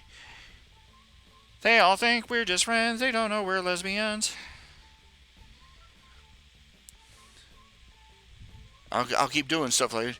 I love you, you love me, let's hang Barney from a tree with a great big rope and beat him with a stick. Purple dinosaurs make me sick. Yay! The restroom door said gentlemen, so I walked right inside. I swiftly figured out that I'd been taken for a ride. I heard high voices, turned and saw that it was occupied by three nuns, two old ladies, and a nurse. What could be worse than three nuns, two old ladies, and a nurse? I turned to leave and ran into some shriveled up old hag who sprayed me with a can of mace and hit me with her bag. As you can guess, my day was turning out to be a drag. It was not turning out to be my day. What can I say? It just wasn't turning out to be my day. The restroom door said gentlemen, so I walked right inside. And just wait until I get the creep who went and switched the signs. I've two black eyes, one broken tooth, and a high-heeled shoe up my behind. So I can't sit with comfort or joy, comfort or joy. Oh, I cannot sit with comfort or joy.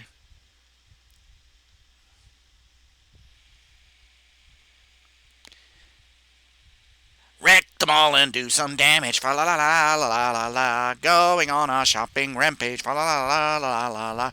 Acting in an uncouth manner. Ta la la la la la la la. Drop your pants and moon that Santa. Fa la la la la la la la. Guitar solo.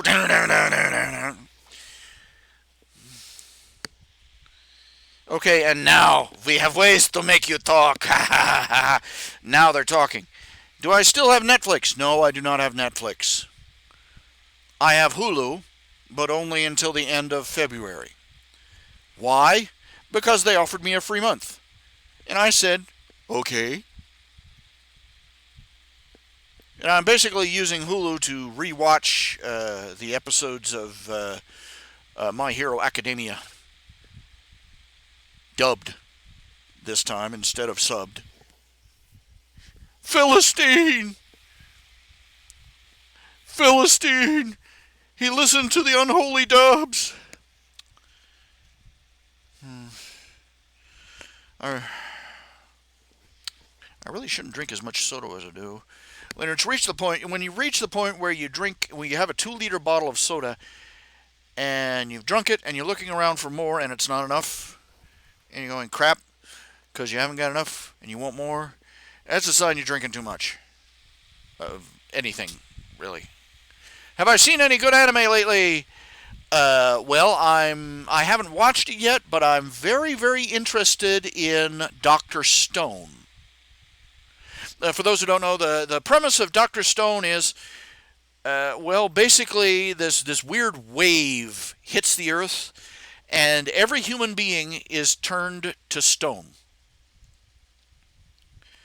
Thousands of years later, almost every human being is turned to stone. 1,000 years later, one particular character, the protagonist, comes back to life. He turns back from stone, and it turns out that he's basically a scientific prodigy. and he realized the world has basically declined all the way back to the Stone Age. And he is, he's honked off about this because he wanted to grow up and be an astronaut. And so he's basically decided he is going to bootstrap humanity back all the way back up to the 20th century, using everything he can. And it's and from what I've seen is of previews and such, it's very fascinating because they use real science for the most part. In the story, describing how his quote unquote inventions that he makes, to try and bootstrap the primitive tribe he finds back up to modern times. And it's a very it's described very pro scientific, very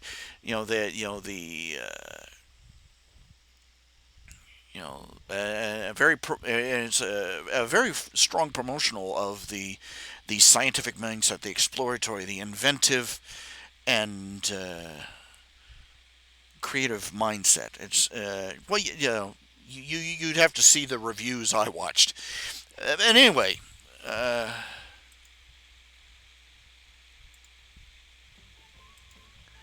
if I ever get around to it, I'm going to sit down and watch a few episodes, see what it's like.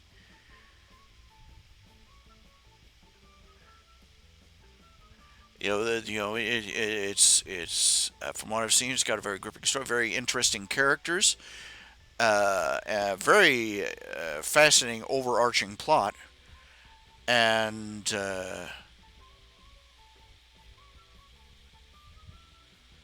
it has an underlying theme of promoting the value and the ideas of science, of investigation and analysis, experimentation and exploration and discovery. And so I'm like, yay, science. Okay, so I'm eager to see this. If I can sit down and watch it sometime. And I gotta say is how many of you, I don't know how many of you have ever seen the DC cartoons, and you all know the DC cartoons, Superman and Wonder Woman and Batman, and I don't know how many of you have seen Young Justice. There's an early episode where the members of Young Justice, Superboy, Kid Flash, Aqualad, and so on and so forth. They're introduced to a couple of magicians, wizard characters, magic characters, and of course, Kid Flash, of all the characters, is the most cynical and skeptical. He refuses to believe it's actually magic. No matter what, no matter what he sees, because he points out that pretty much everything that they show him could have been done with scientific methods anyway. He lives in a world where they have force fields and anti-gravity and on holograms and all the invisibility fields and all this other stuff that super scientists are making, so he has a point. But of course, everybody else thinks he's supposed to be the team blockhead.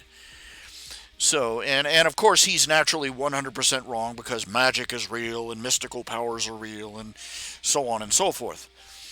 And I got to say that's one of the bones I have to pick with particularly DC comics. They are very enamored with magic and the occult and things like that, and they use it as a plot device far too often, and too much of their cosmology, their setting and such, runs on it. And it's usually and well, you see this a lot in most popular entertainment. When if a magical quote unquote character is introduced, then it's the ones who it's the skeptical character who insists in believing in science and thinking that this is the skeptical one is the one who's wrong.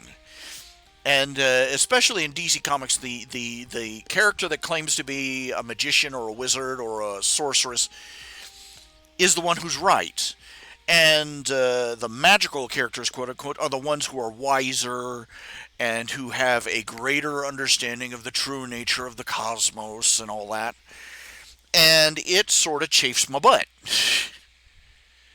Okay, look at it. Look at it this way. Speaking as a Christian, yes, I am aware that there is a supernatural. I also aware how much of it is 99.99999% bunk.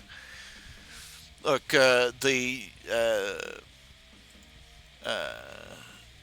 whether people want to believe it or not, Christianity is a very pro science faith. How so?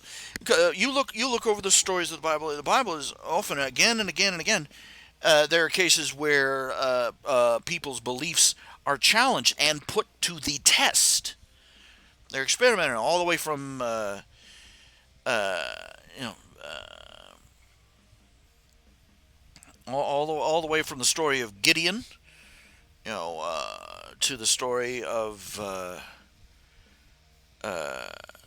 the apostle, the prophet Elisha, the prophet Elijah, the and on through the Bible, is that when they make extraordinary claims are backed up with the premise is that extraordinary claims are backed up with extraordinary evidence, and when they're challenged, they don't say "How dare you?" They put it to the test.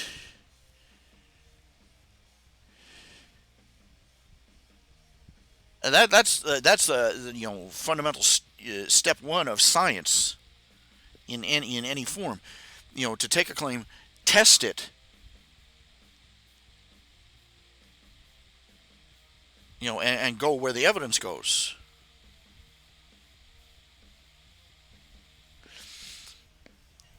And this is largely the reason, and also the fact that this is largely the reason so many of the founding fathers of scientific research. You go through a history book talking about you go through a history book or a science textbook talking about historical figures in science. Vast majority of them Christians or from a Judeo-Christian faith.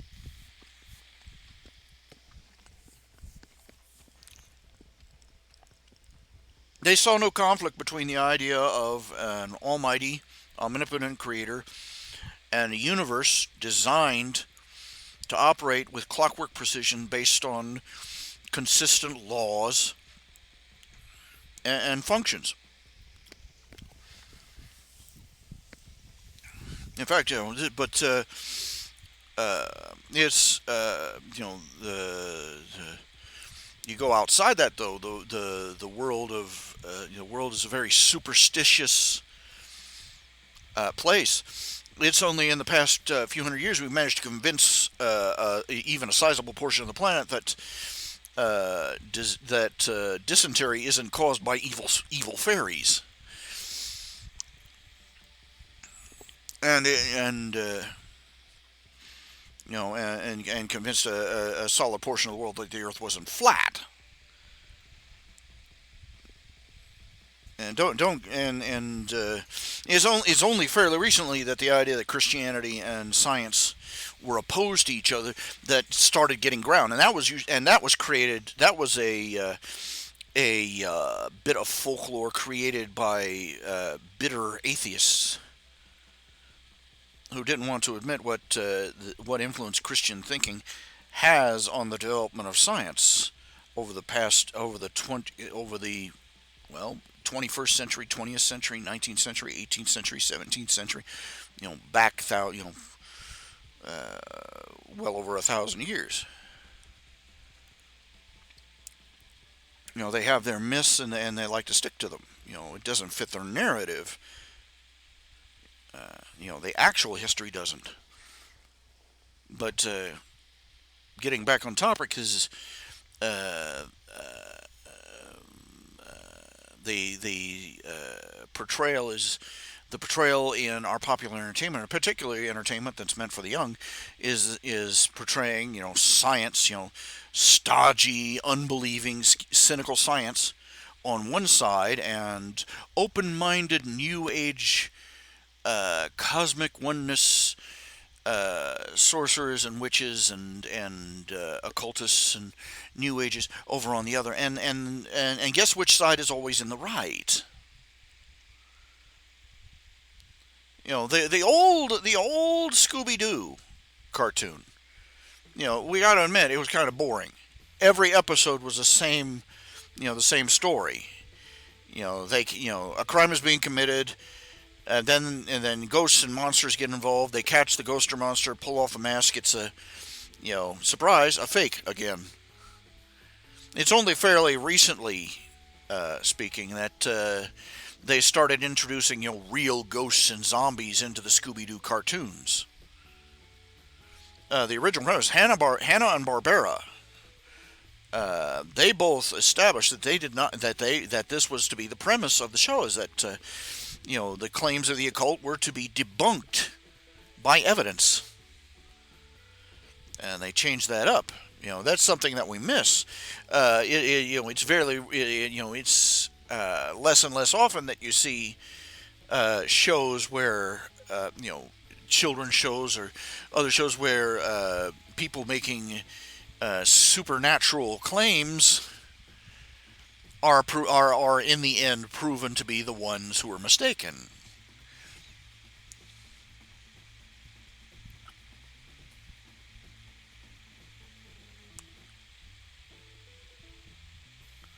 And I find that both irritating and troubling.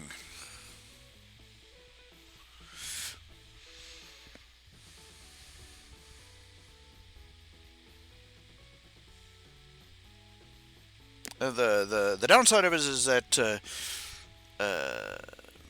uh, you don't see it handled very well when it's done the other way around. When it's science, trying, when the mystical and magical and spooky ooky and everything is brought out on one side, and the scientist is supposed to be debunking it from the other. You don't see it. Either the scientist is wrong, and all the cool magical stuff is real in the story, or the story is boring. You don't see very many who do logic and science triumphing over superstition and doing it well.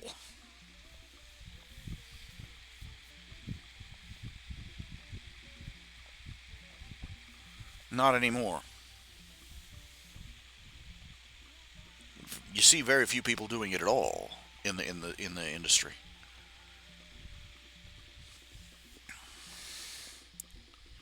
I tried to do that with the.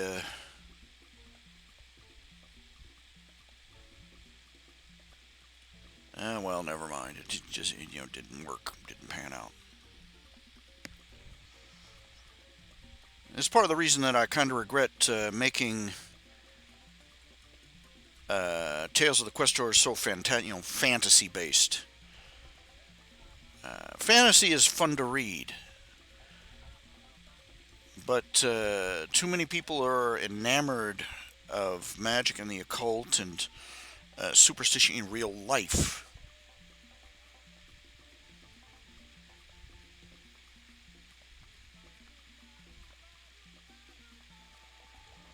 for it to be a light matter, and I regret taking it lightly.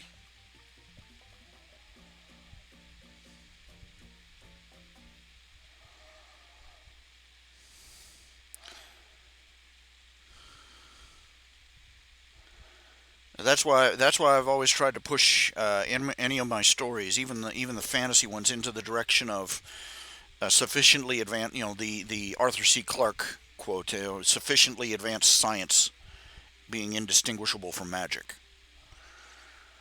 That eventually, at some point, it's revealed that the magic in the story is actually, just really advanced science wearing a very unusual coat. Have I been keeping up with events in Virginia? Oh, you mean the governor trying to pass laws banning guns? Another gun grab, and the people are saying, "Ain't no." and he's throwing a temper tantrum about it. I haven't been looking into it deeply, but I get the general gist of it. Like another day, another dimwit.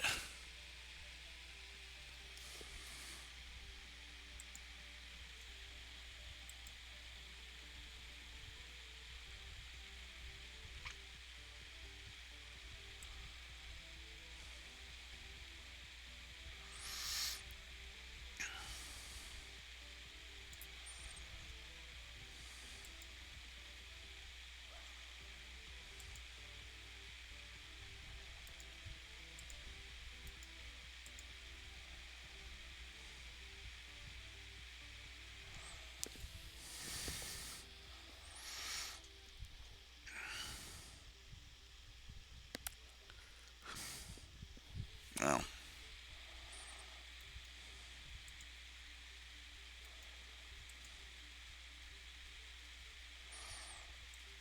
so maybe I've got no ground to stand on, but it seems like more and more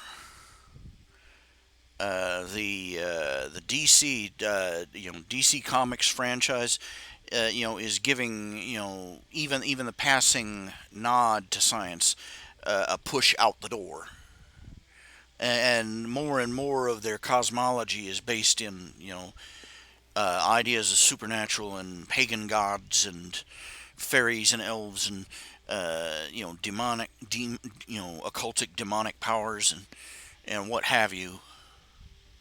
And I'm like, wait a minute, back up, back up, back up, back up.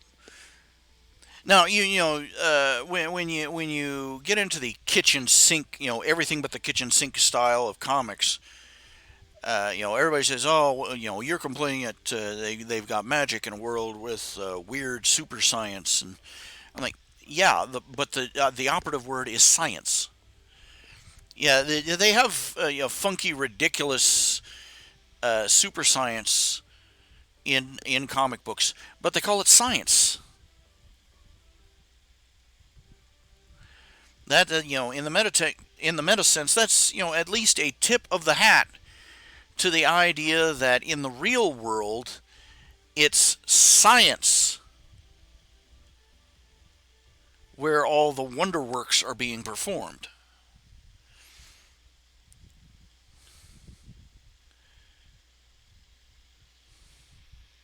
That you have a scientist who invents a wonder flonium beam in some Superboy comic, and you have two choices. You can say it's powered by technobabble, and he gives us some sort of pseudoscientific explanation for it, or it's magic and powered by elves.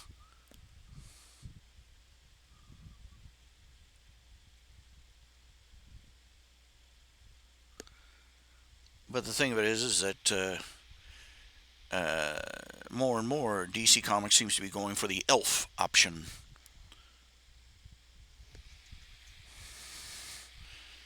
And even straightforward stories that were supposed to be. I mean, think about it. Batman is basically supposed to be stripped of most of the weirdness of the comic book world. Is that it's Batman? He doesn't have any superpowers. He doesn't have any. Uh, he doesn't have any ludicrously impossible technology. Well, usually, the Silver Age got kind of weird. He doesn't, so on and so forth.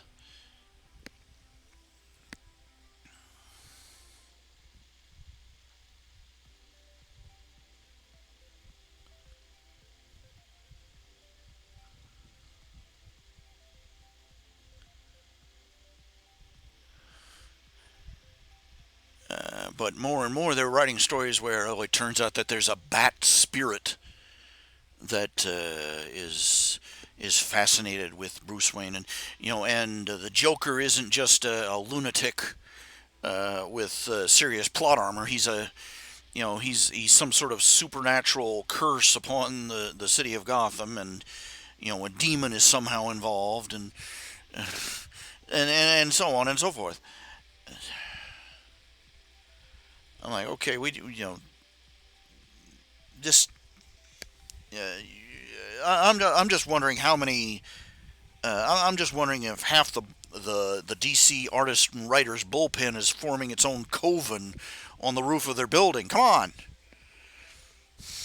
they're fetishizing it, and it's really starting to disturb me. And I'm somebody who I write fantasy stories. I love writing fantasy stories. I write science fiction stories too. And there are certain things about the science fiction stories I greatly appreciate over the fantasy.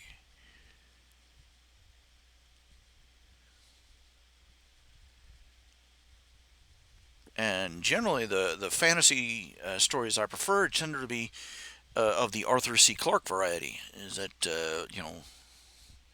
but it's gotten bad out there because it's when a society falls out of love with logic and reason, that just opens the way for all sorts of absolute unholiness. Because God is a God of logic and reason and sanity.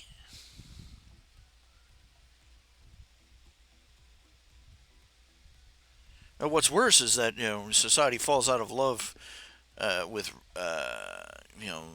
the real tools of science and logic, God granted tools of science and logic and reason, and shoves them out the door, and frauds and hucksters can take their place, put on the white coat, and stand up there as the high priest of scientism.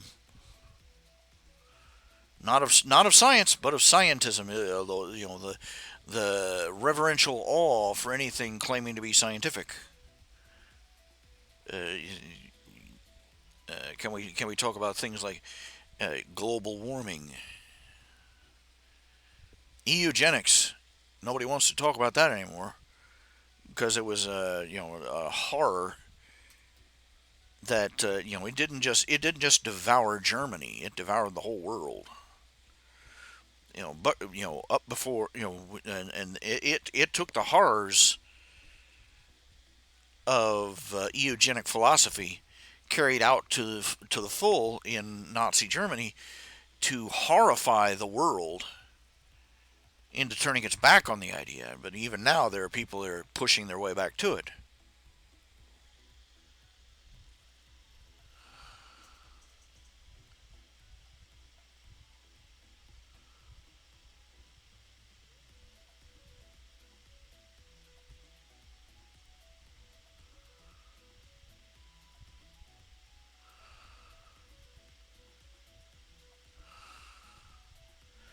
Everybody talks about how there's this big opposition between religion and science. What they mean is between Christianity and science, because that's the one they're going after. But all these pagan and occult religion, they seem to be just doing just Jim Dandy with quack science. Joined at the hip. You go to these global warming protests and rallies, you'll lose count of the number of New Age pagans out there waving crystals and beating tom toms.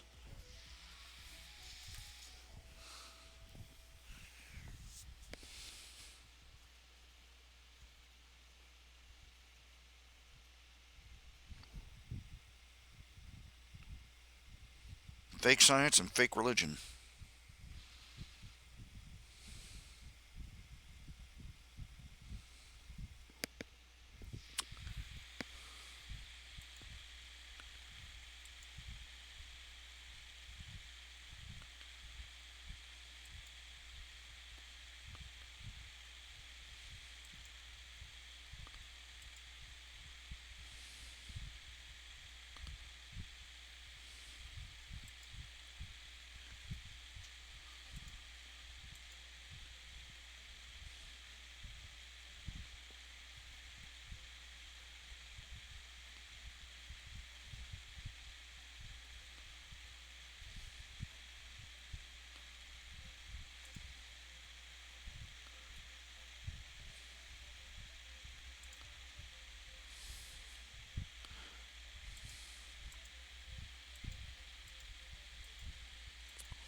I write my stories. I write my stories for fun. I write my stories for fun.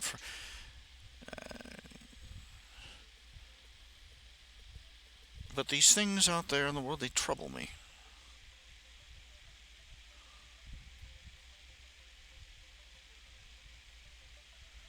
Oh, the eugenics is more than the Jurassic Park problem. Because they prove that eugenics is, just crap science.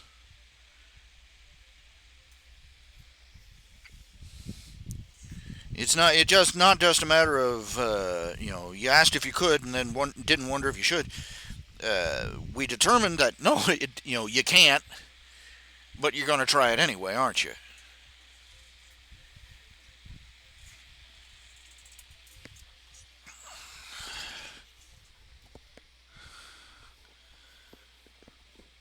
You know, the rest of people pushing eugenics and the rest of the world's going. It doesn't work that way.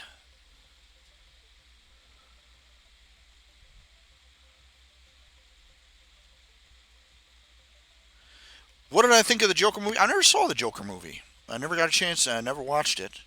Haven't seen it yet. I find it fascinating, though, how the mainstream media and the leftists, the socialists, the snowflake brigade, how they all got bent out of shape out of it over it. They were convinced that that it's going to provoke angry white people into going into riots, and nothing happened, and you never saw more angry or disappointed leftists in your life. I know the general synopsis of the movie, and I've seen bits and pieces of it. I think and they hate it. They hate it. They do not. They're furious that it made so much money. They're furious that it's being that it's being put up for some sort of award, or Academy Award, Emmy Award. I don't know what. I don't know which one. But they just boo hiss. And they're furious about it.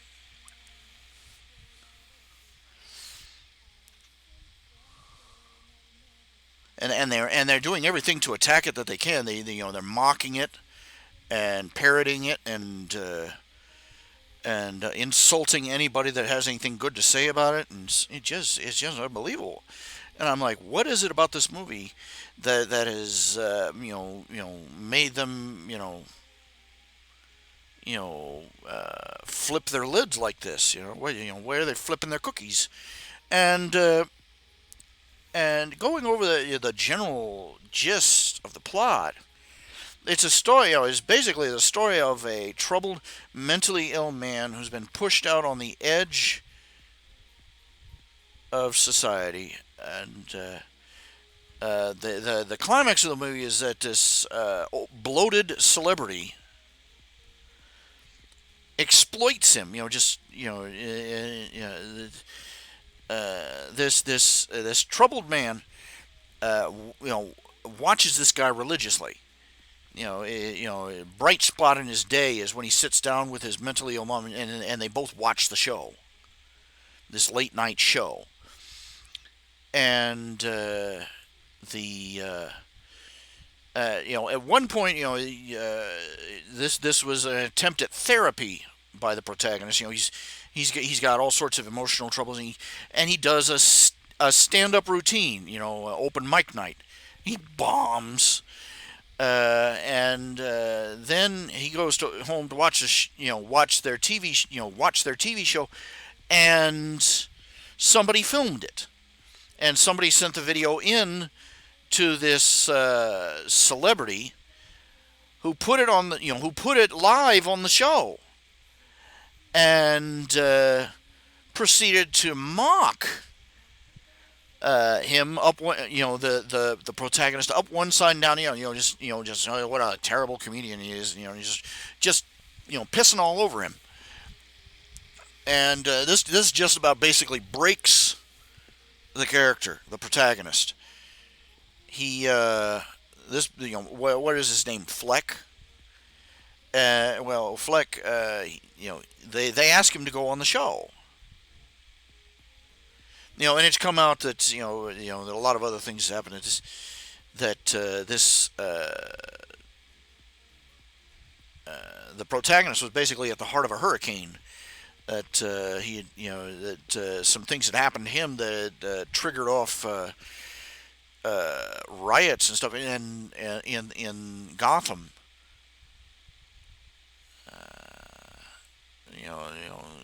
Real eat the rich kind. And well, anyway, he paints himself up in clown makeup and asks to be introduced as the Joker. He goes on to the show, and he's planning on blowing his own brains out. He's going to commit suicide on live TV. Just he can't stand his life anymore, and he figures he'll take himself out and just ruin this guy's career. As a little farewell vendetta. And he goes on and this celebrity that he had admired and that he had looked up to and that he had always dreamed of talking to and seeing and being on his show just starts ripping the guy up, ripping Fleck up one side and down the other, and accusing him of being responsible for all the violence because Fleck had a job as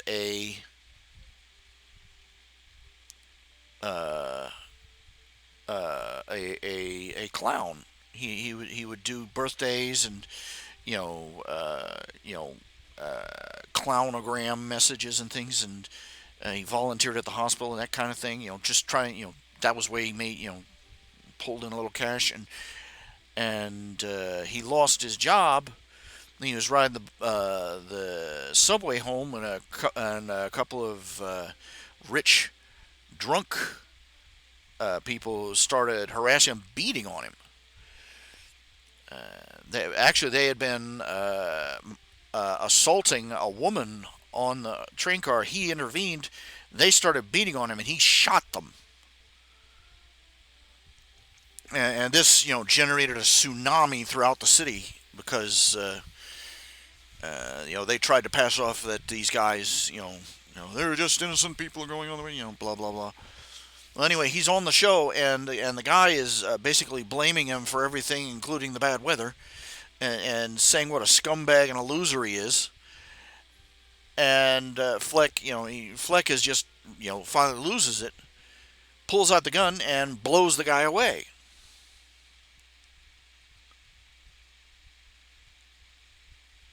Instead of killing himself, he kills the guy. And I think that's why the mainstream media do not like that movie, is because it's a accurate portrayal of how they treat their own audience. It's a story about a man who was a mentally ill, a man on the edge, a man who was a poor, struggling man who couldn't even afford proper health care for himself or for his mother. Mental health care especially, and who is beaten on, mugged, mistreated uh, by society at large, and nobody gave a crap. And this celebrity thought that his problems were funny.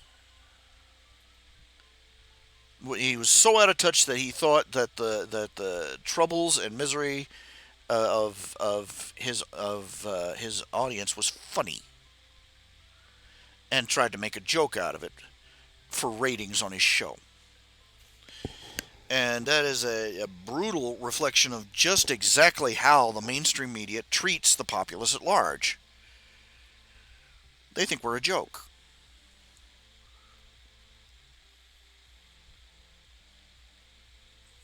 They think the problems of struggling poor people are comedy material, and they were afraid that this portrayal was too on the nose, and that that it might provoke people into finally looking at them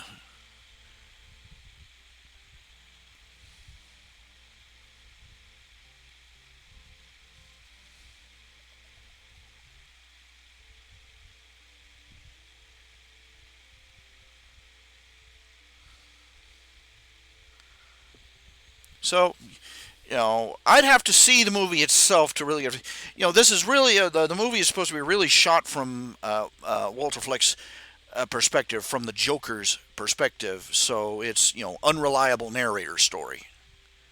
You're never quite sure that what you're seeing is what really happens or what he's deluded himself into thinking is happening.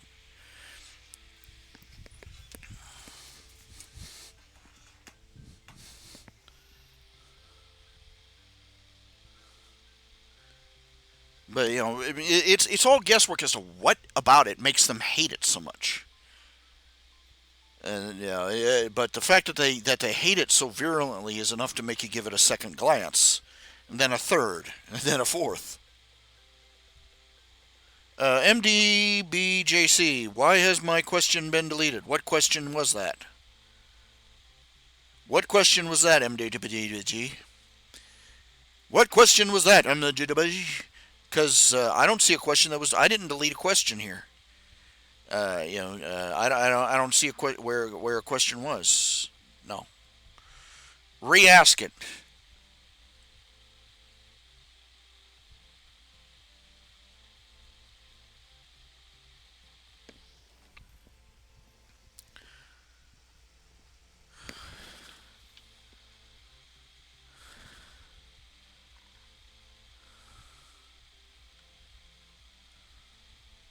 What I'm puzzled about is why why they thought it was going to work. They tried to make it a white thing. Oh, this movie is it's the Joker. It's going to provoke angry young white poor males to go wilding in the streets. It's going to be the Purge too.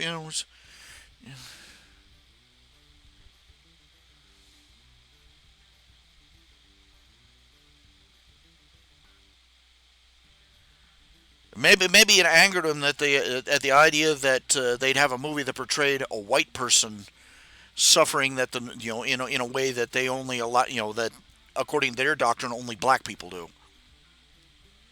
Only or Mexican people or anybody but a white person.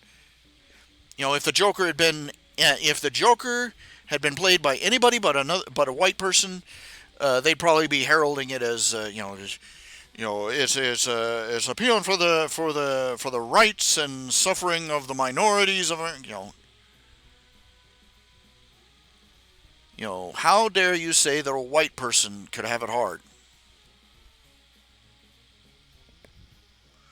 Or that that might might be serving a lot of white people a shit sandwich. Okay, now MDG M I'm never going to MDBJC. You're asking why has my question been deleted? What question? You're going to have to repeat it in order for me to answer it. Because I don't know what question you're talking about. I didn't delete anything. Unless you're talking maybe about a question that you posted in one of the forums on the comics or on the books, fan fictions, whatever.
Neat art program called Medibang Paint. Mr. Cartoon Critic says there's a program called Medibang Paint. What is it about it that's so special?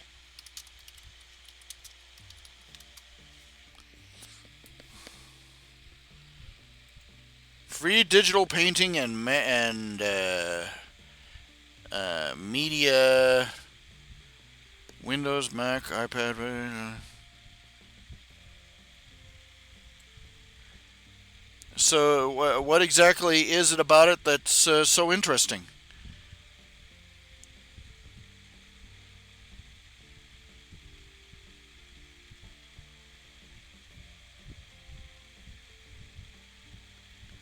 Tones, backgrounds, brushes, and fonts. Okay, I'll download it. What the heck?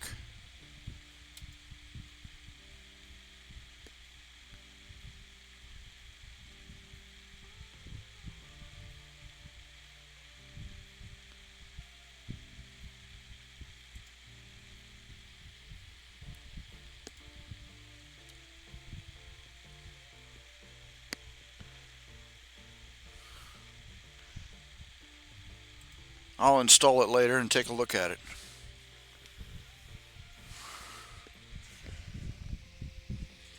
A lot of free thises and that's. We'll have to see. We'll have to see.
Okay, okay, okay. Well, I'll give it a looky loo. Maybe I'll just go. Maybe I'll just install it now, fully on it. I'll just whoop, whoop. Hello, computer. Whoop. Hey, does that not yet? Not yet. Okay, I'll install it later. Okay. It has been about 3 hours now. Pushing in on our fourth. Maybe a fourth hour. Maybe not. Maybe, maybe not. What we do?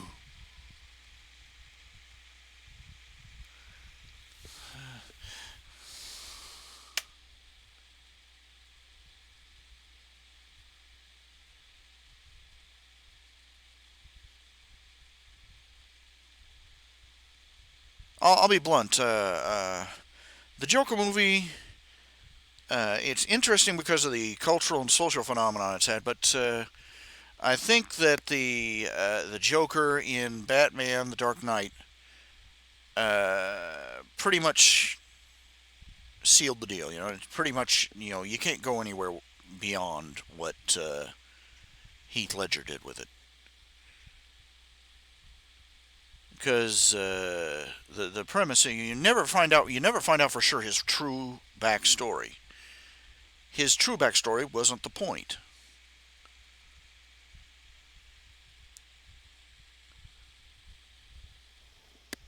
You can have your suspicions, but nothing was really solidly spelled out. And every time he told his own backstory, how did I get these scars? It was different every time, and catered to whoever he was telling it to. If you're paying attention, you'll notice that. But that was not the point. The point is that his backstory didn't matter. His motivations didn't matter. His tragic story, quote unquote, did not matter because in the end, it was about a man. It was about Batman was about a man dedicated to serving his city and protecting his people, having to deal with a man uh, who had abandoned all civilization. It was about having to deal with a man who only wanted to watch the world burn. And any other motivations he had, any other tragic story or sad losses in his past, or deep psychological motivations were irrelevant to the fact that, regardless, he was just pretty much the devil on the devil incarnate. He was pure evil. He had embraced it. He was the and he had to be stopped, and that was it. Lamenting, ah, Pagliacci, for the villain all the time. What a waste of, 99.9% of the time, that's a waste of time. In real life,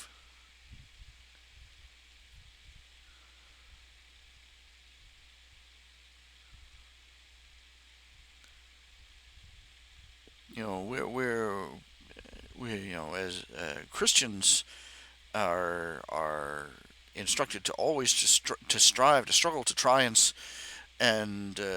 save every soul. But there are some that are just, you know, you're not even going to, get past the first sentence.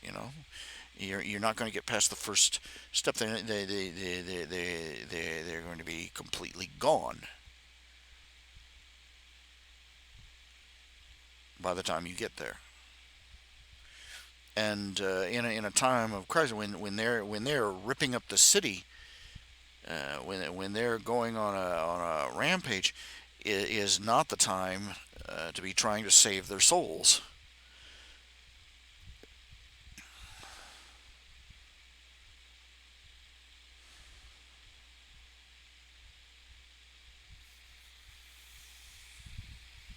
There's a reason that in the Old Testament, Jesus didn't order the Hebrews to march into these nations, these civilizations, quote unquote, and evangelize. If you knew some of the history of everybody, everybody with a chip on their shoulder, every fedora wearing neckbeard out there likes to talk about how violent and brutal the Hebrews were to all these. Man, if you knew anything at all about those civilizations, you would not be so mad at the Hebrews for removing them from the face of the earth. These people were so far gone that if there were any innocent people in those civilizations, it was a mercy killing.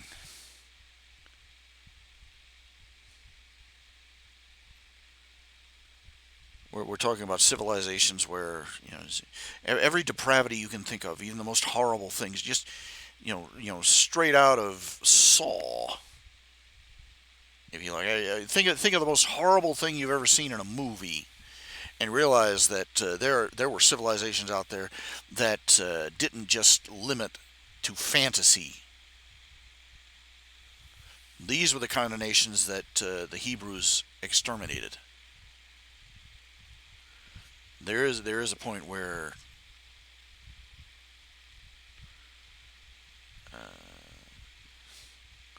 there's a reason that the ark didn't stay open forever. The doors eventually closed, and when innocent lives are at risk,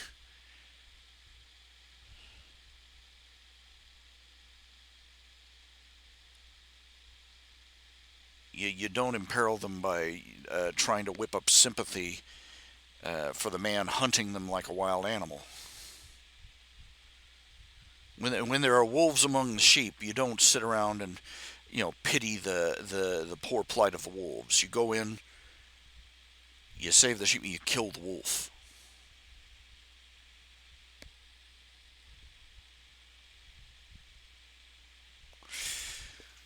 Okay, okay. It's late. It's been 3 hours, and I'm running out of steam. So I'm going to call it a night. Okay, there's a new Nip and Tuck Up. There's a new chapter of My Little Hero Academia. There's a new chapter of Lady Bird. There's a new chapter of uh, Coyote. Enjoy, have fun. And if you feel up to it, feel free to stop by my website or my coffee.com site or my picture. Just throw a buck in the hat because this is what keeps me going. You all take care of yourselves and you all have a good night. All right.